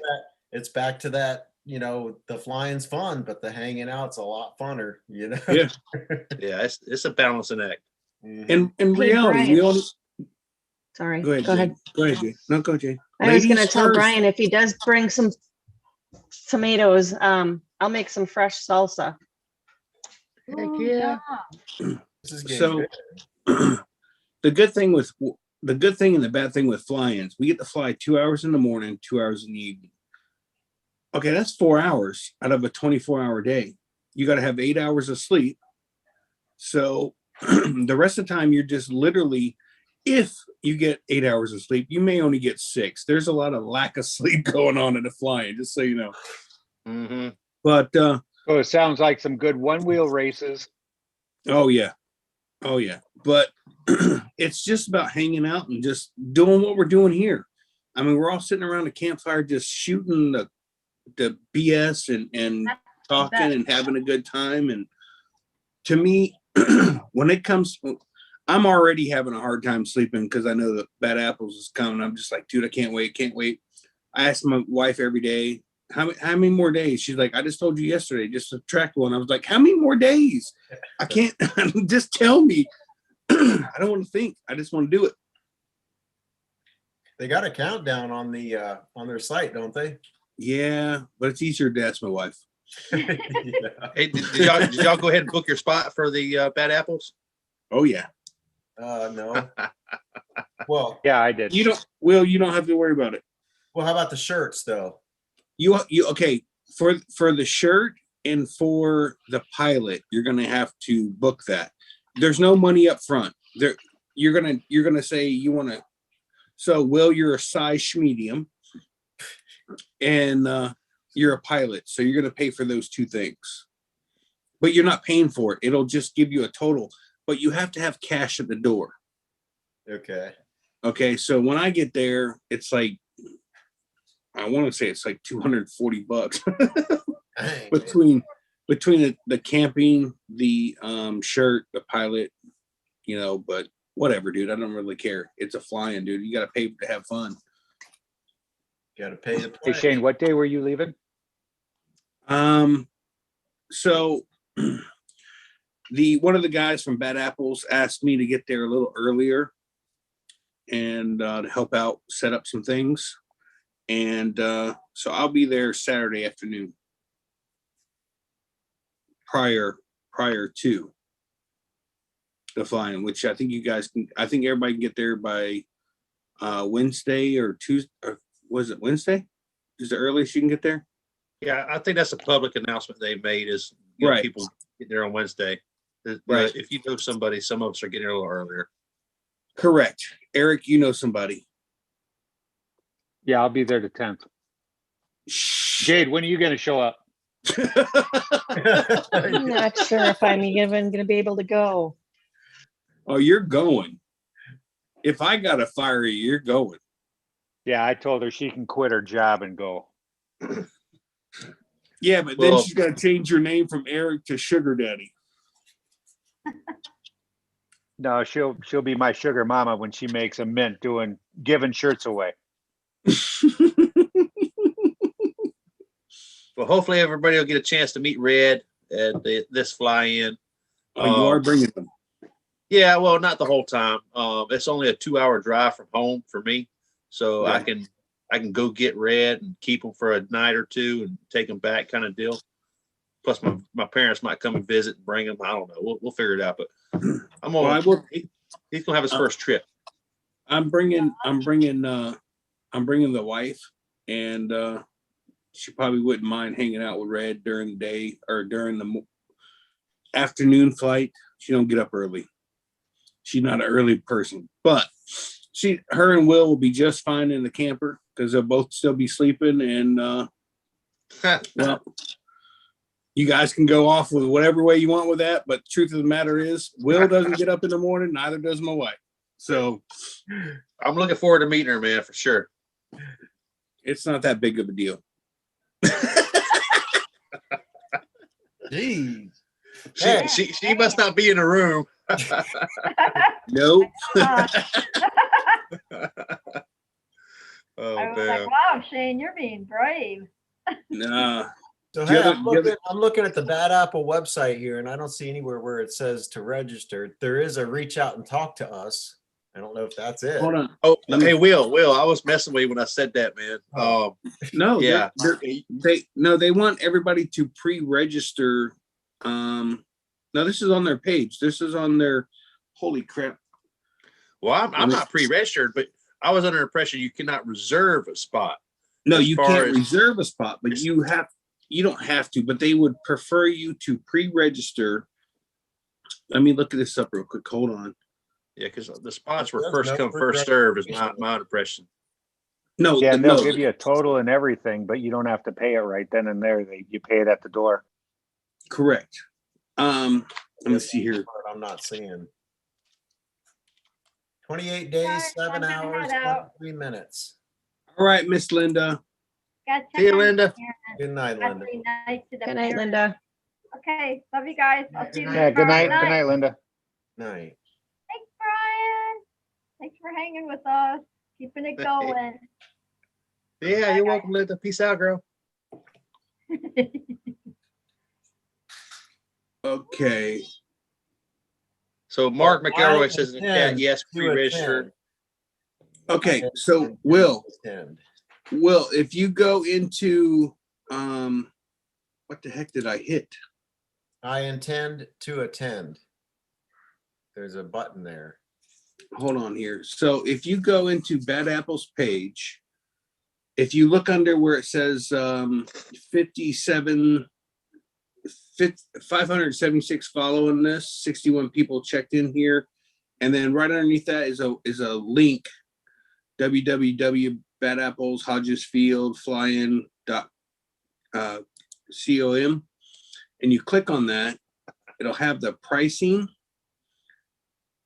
and then I attend to attend. Yeah, that's where I am. Okay, so what you do is you pick your shirt size if you want a shirt, how many nights of camping, which you don't have to hit any because I've already paid, or it's going to be paid for.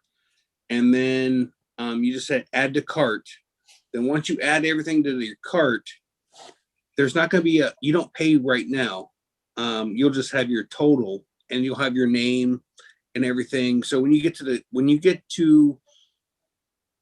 pull in, the guy at the gate or whatever will say, you'll just give him your name and you'll have a total, and that's when he'll collect the money, and then you drive in. Can I pay with tomatoes? I don't Only know. male tomatoes. Lots of tomatoes. So where were you before you hit I intend to attend? No, I went to, like I said, that website. Okay. So it says, get ready. It's on 28 days, 7 hours, 21 minutes, 15 seconds. Then you hit the I intend to attend.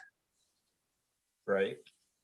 And then from there, you scroll down and it'll give you all the t-shirt. You've got the very first one, top left, just a 2021 fly-in pilot registration, which is $60. You hit add to cart. Your shirt. I don't see schmedium. I got the I got that, but it's not giving me a total or anything, or even an option to view my cart. So, okay. So once you do that, let me see here real quick. I'm going to do pre-cart or add cart. I'm going to do that shirt. It says checkout. It says checkout. Yeah. So we're good. Yeah, cool. Yeah, you might want to do that, Brian, because I think they want to know how many, of each size shirt to have. Correct. Yeah, and I keep missing out on my shirts because I'm not pre-registered a lot of times, like at a Swanee Pear Fest. So yeah, everybody pre-register. What was the website that we can all go to find Bad Apples fly-in? I will put it in the HodgesFieldFlyIn.com. Yeah, I can actually put it in the chat here. Let me copy and paste it real quick.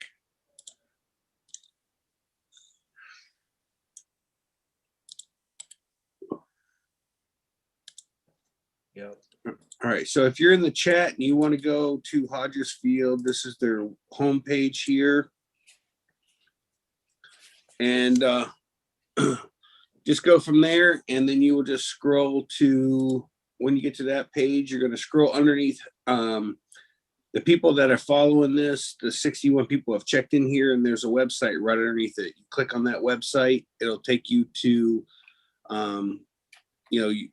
pre-registering for being a pilot, if you want a shirt, great. How many nights you're staying, all that good stuff. Like I said, mine was like $240. I plan to get there quite early because I need to save, I guess, the first, for anybody listening that's going to Bad Apples, do not park at the first 5 posts from the pavilion, power poles. I guess each one of those power poles are, I guess, 4 campers can get to each power pole. And those are all Bad Apples members. So if you get there and you're parked and you're all set up in the first 5 posts, you're going to be asked to move. So just remember that. So anything after the 5th pole, so 6th pole on, if you get there early and you get a spot, great. If you've parked in the first 1 through 5, Bad Apples member shows up, you will be moving, just so you know. So I'm actually supposed to go there, set up cones, and keep people from parking in those first 5 spots. I'm registered. Yeah, That- Brian, don't be the last one of the group. Yeah, man, it actually has a list of everyone that's coming. Did you Yes. see that, Shane? Yeah, I'll get registered tomorrow, man, for sure. But Shane, didn't you say that there's roughly 50 spots with power for campers? That So people I'm not up? 100% sure if it's 50 power poles, which would be times 4, Oh, or if it's 50 campers total. which would be 50 divided by 4. 20, or I'm sorry, geez, 12 30 and a half.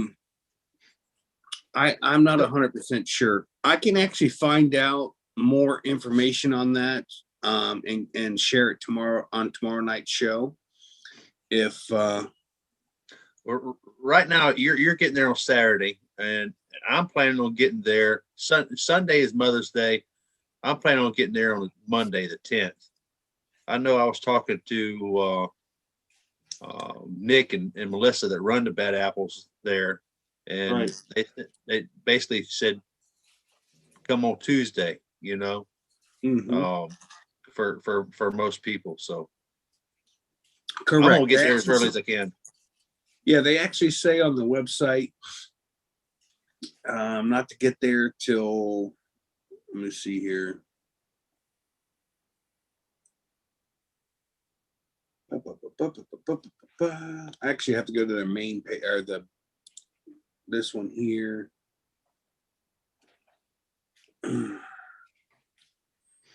Hold on. Okay.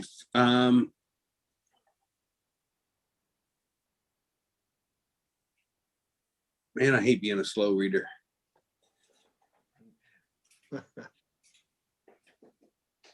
At least you understand it the first time you read it. No, that's the problem. I'm a slow reader. I got to read it a couple times. I don't comprehend what I read, so it sucks for me. I have to read it multiple times. I share a lot with online, just so you guys know. I don't hold anything back. I am exactly. Let's see here. I'm looking on their Facebook page. I'm trying to find out where they posted. I hate to mislead people that are listening to the show. Right. Tell them what day to get there. Oh, right here. It says, how early can you arrive? We've had this question a few times so far, and we've modified the policy. We are asking that no one arrive before Tuesday to allow us some time to get prepared. Okay. Free flying staff will also be collecting camping fees for all who are on the field for the fly-in. So if there is no one present at the entrance when you arrive early, please seek us out to make sure you obtain the camper tag for this year. Also, they're arriving early. Please be aware that you may be asked to change locations depending on where you park. Some spaces near the pavilion, which I just said, will be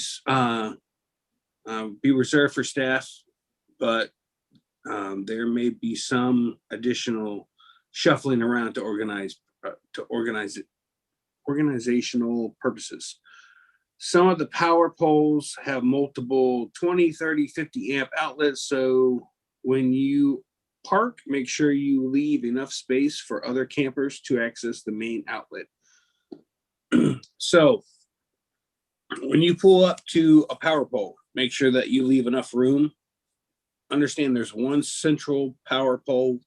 There will be 4 campers. So if you park your camper dead center of the back, that power pole's dead center of the back of your camper, they're going to ask you to move over.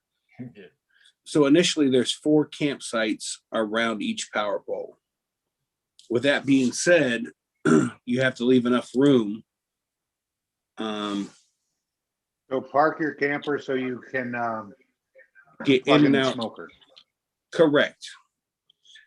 DP says, never trust a skinny chef. What is staying in the hotel and just hanging over the weekend? Dude, you got, since you're not flying, I strongly encourage this because 1, you don't have to get up bright and early if you're at the fly-in, if you don't want to. If you're at a hotel, you can get up in the morning, go have breakfast. Hopefully it's got a continental breakfast, and then show up at the field. What you're going to see is still pilots taking off. You're going to see pilots landing. You can hang out all day long. And then at the end of it, after you're done hanging out with the fire and smelling like smoke, you can head back to your hotel. So, and Kobe Cox pointing out that it's $20 a day. That's not bad. I just paid $28 to be at a state park. And that's full hookups. That's not just power, right? No, that's power and water, no sewer. They do have a dump station, but there's not at which isn't a big deal. I mean, I had 4.5 people in my camper this past weekend, and from Friday to Sunday, and I didn't even fill up half of my black tank.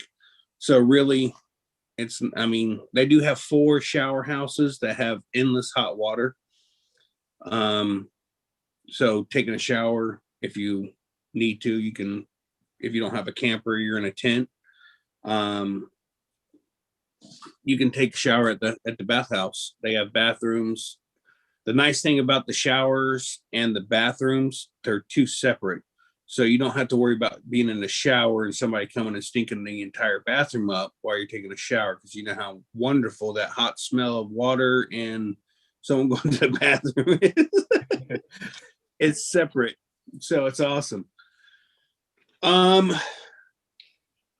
trying to think what else I was been told about this place, other than the LZ is like golf course manicured field.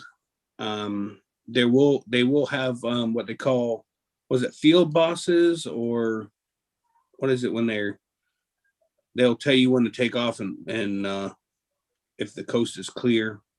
That sounds boss. They're the air boss. They will have an air boss out there. He will point at you until you take off. If you fail launch, it's not a gigantic big deal. It's gonna happen. It happens to everybody.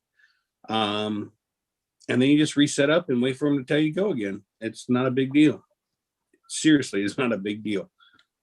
What did I have a failed launch at Swanee? I can't remember. Brian, you remember? Will? I don't remember. I don't think you did. I remember you cut some grass for sure. Taking that sideways launch across the runway. That was Mark. No, you did it too, dude. What? You cut grass? I believe so, man. I think there was a bunch of people that did it though. Don't make Brian pull out that video, Shane. I didn't cut any grass. I don't know. I had a failed launch. I can't remember. No, it wasn't a failed launch, Shane. It was just you were taking off sideways across the runway because that's into the wind, and basically you remember how tall that grass was if you didn't get the air quick enough. Oh, you mean Vail? Yeah. Okay, yeah. No, yeah. I totally did that. Yeah. Hey, but no grass flew up into the air like another pilot that literally disappeared as he held brakes full throttle and Through the stalled grass. Oh, dude! All you seen was grass flying up, and then he disappeared, and then you seen the wing flying over, and just went boof, and disappeared into the grass. Did they ever find that guy?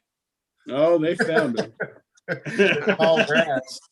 Hey, Oh, Nick asked how much I just paid there. So it was $60 for the. This is back to Bad Apples. $60 for the pilot registration and $15 for the T-shirt. And Saturday night will be spaghetti dinner, and it's free for, I believe, the registered pilots. So with that $60, you get to fly, and then you get a dinner involved in that. So at first I thought $60 was kind of a bit much, but then when you add in the free dinner, I was just like, all right, that's fair. So, it's gonna be a great time. I think this is probably gonna be a close second to Dave Purdon's. Dave Purdon's just is unbeatable. That view. That's why I can't wait till Tennessee, like the mountains and everything. I just want to fly.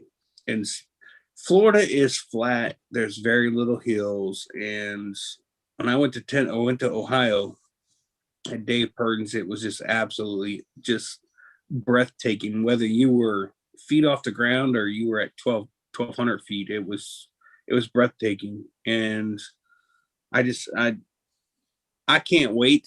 Like, the more places I fly, the happier I'm gonna be. You've been to Bad Apples before, right? Nope.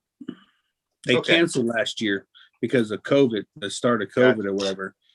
Well, I can tell you, Southern Georgia is not much different than Southern Alabama or Florida, where you're at as far as flatness. You're not going to be finding any mountains if that's what you're looking for. No, I'm just looking for new terrain and new things to look at. There is a prison apparently. Nick just pointed that out. There is a prison that they ask you not to fly around, because as soon as you get close, if it's time for the prisoners to be out in the yard, they're all going to go inside, and they're going to all hate you while they stew in their 8x10s or whatever the size of it, 8x6x8. I don't even know what they are. But they do ask that you don't fly near the prison or over the prison. I believe I will accommodate that request. Me too. I don't know if you know or not. My luck, I'll have an engine out or my wing will collapse and I'll end up in the yard. And well, y'all come get me out later. Jade, maybe you can make all the guards some shirts and and get me out. I don't know. No dropping of contraband. Yeah, don't be one of those stories, man. I hear one every once in a while about somebody using a drone to try to bring in some pot, to prison. Somebody's probably trying to paramotor.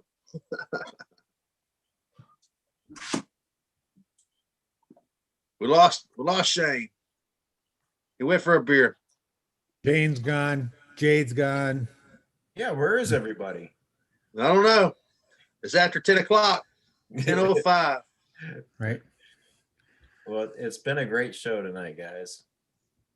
Thoroughly enjoyed it. Yeah, it's I been a lot always of fun. do. I look forward to Monday nights, Hey, Will, did you get your Christmas tree put away yet? No. Right on. Is it Christmas yet? Hey, it'll be here before you know it, man. Right. It's just become a freaking piece of furniture over there, Don't even notice it anymore.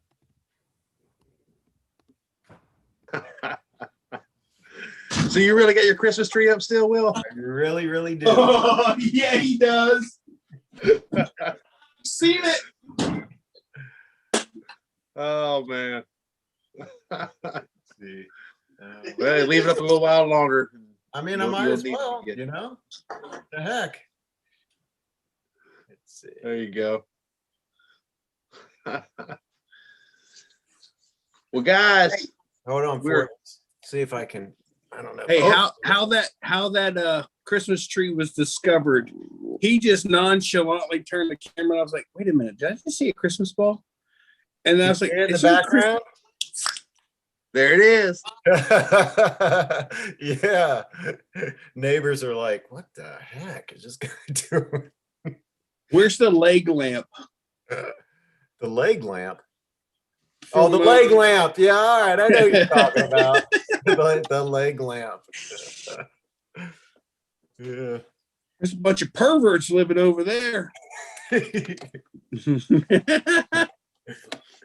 Yeah. Now, Will, do you have a big yard? Can you fly out of it, or no?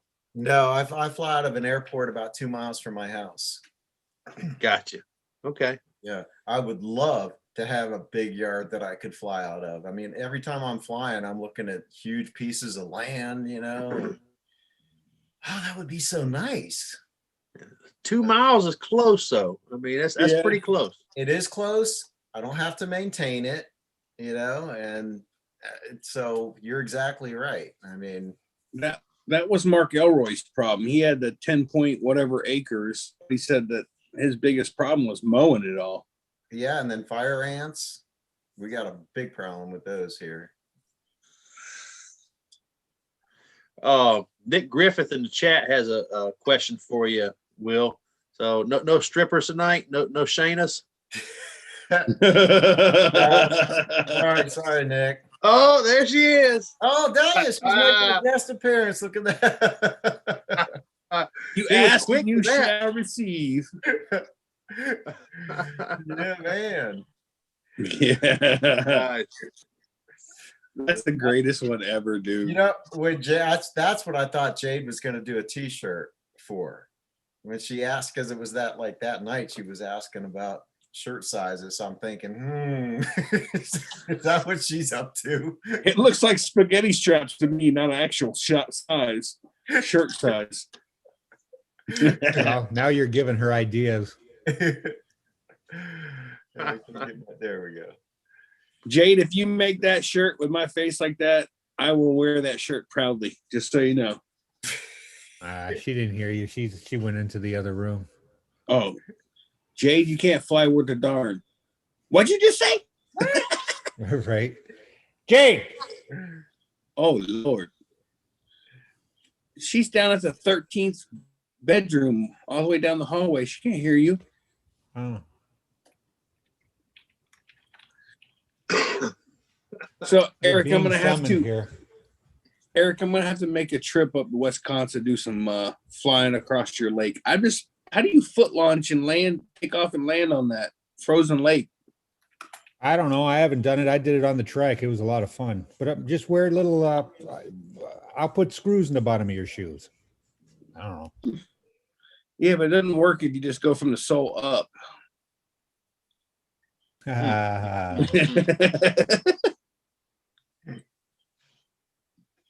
I'll just do a knee landing. There you No go. big deal. Okay. All right, Jade's there. Ask her. What did Walter do? I missed that. Oh, Jade. What? So do you see Will's background? Yeah. So if you make that shirt on my face like that, I wear that shirt, no problem. No, it's not on there now. Yeah. So if you just give me a black shirt. There it is. There it is.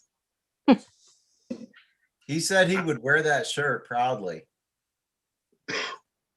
Not probably. I would definitely wear that shirt. I'm pretty sure you said proudly, didn't you? Maybe. If it's spaghetti strap, I will put Krista in it with my face on it. We lost Jade again. She's out. No surprise. Yep, she's back. Oh my goodness, dude. So tomorrow night, 8:00 Eastern time. What are we doing?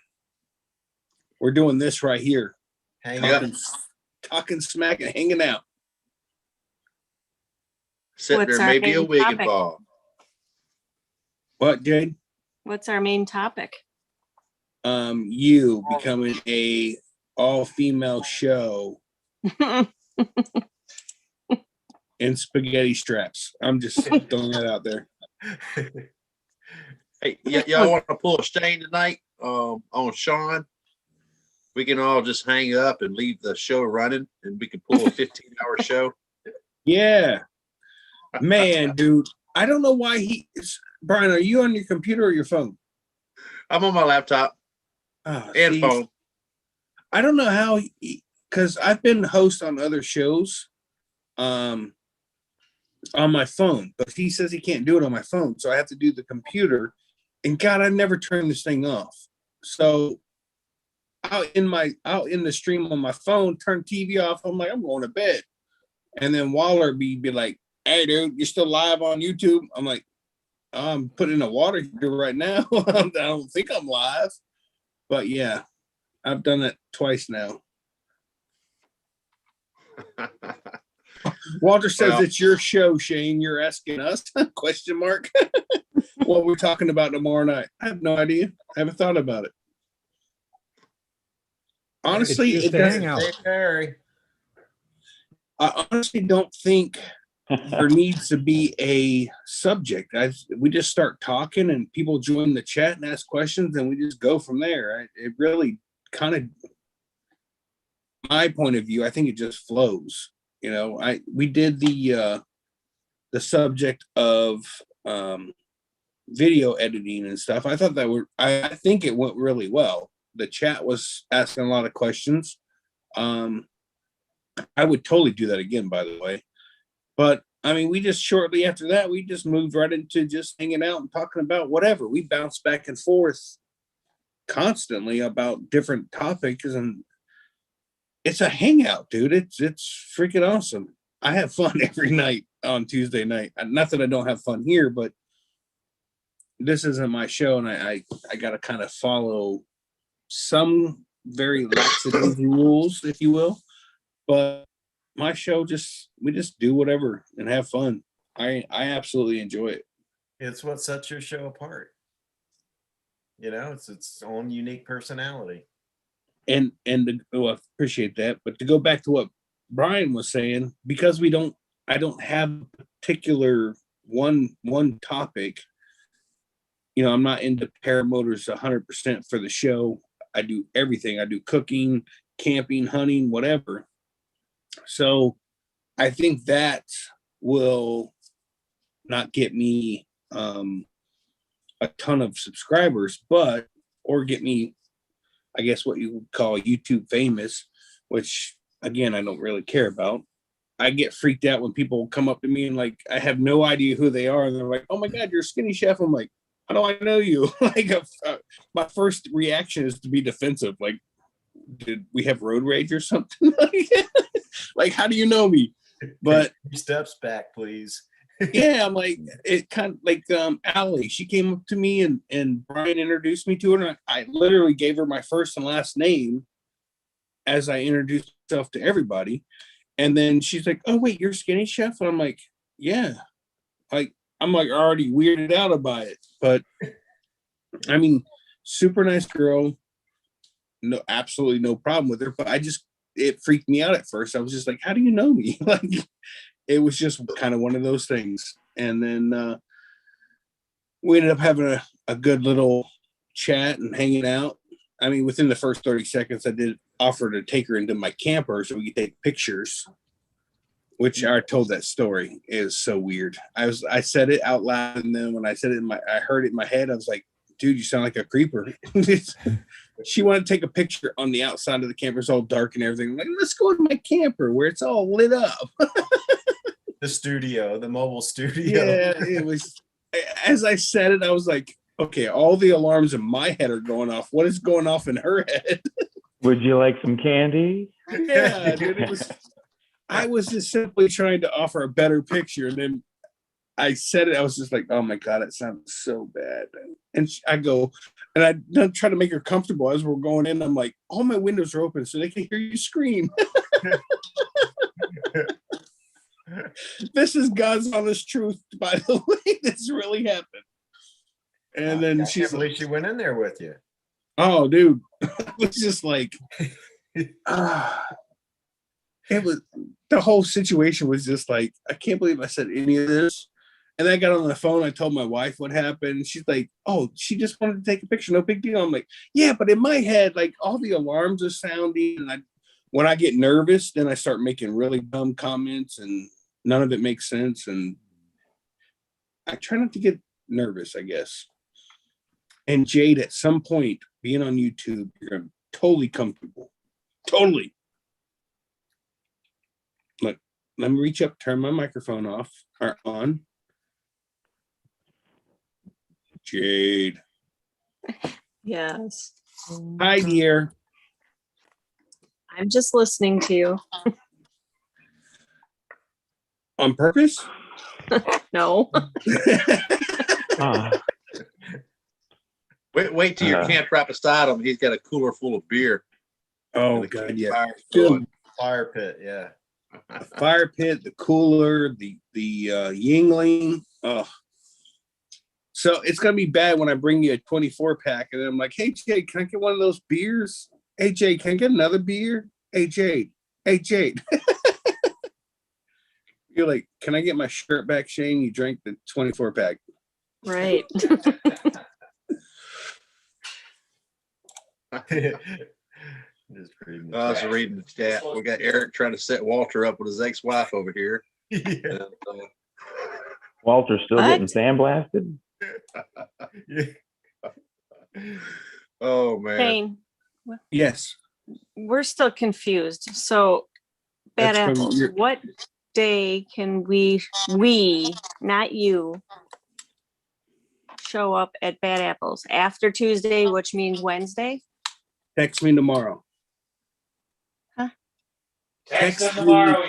Tomorrow. Yes, Wednesday. Wednesday. Thank you, DP. Yes. Or text them tomorrow. I heard. Text me tomorrow, Jade. Oh my God. Jade, text him tomorrow. Yeah, tomorrow. Eric, I'll text you tomorrow. You relay the message. I will do that. It'll be so much simpler. you don't want to share it with the whole world right now? No, the 11 people plus whoever's in this chat, I do not. Yeah. I hear you, man. Well, Being speaking of recorded, such, though. it's 10:20 p.m. in my time zone. Yes. Some of y'all are on an hour ahead. Yeah, 11:20. Yes, almost all of you, I think. It is 11:20 here. So I think it's probably about time to wrap it up, man. And Brian's trying to figure out, why did he leave me in charge of this chat? Oh no, I'll let it roll all night if y'all want to keep going. But hey, I'm going to bail soon. Brian's like, I got to work in the morning. Exactly. I got tomatoes to be picking. Exactly. Yeah, no It's doubt. been fun, guys. All right, guys. Yeah, definitely fun. See you, Dave. Tomorrow night, I will see some of you, hopefully on the show. DP, if you want to come on tomorrow night, let me know. I will. Let me go back here and get your email real quick. Okay. What about me? You want me to come on too, man? Yes, sir.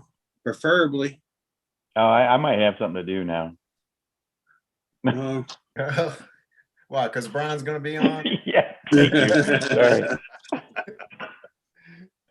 Damn it, DP. I was only coming because of you, man. It must be the time difference. I don't know. Yeah. Hey, DP, just my email is all one word, just Skinny Chef Shane @gmail. Okay. Pretty cool. Pretty simple. Just hit me up tomorrow and I'll get with you and we'll go from there. Cool. Because there's a lot of chat going on here. All right, guys. I will see Bye, you guys. guys tomorrow night. Take care.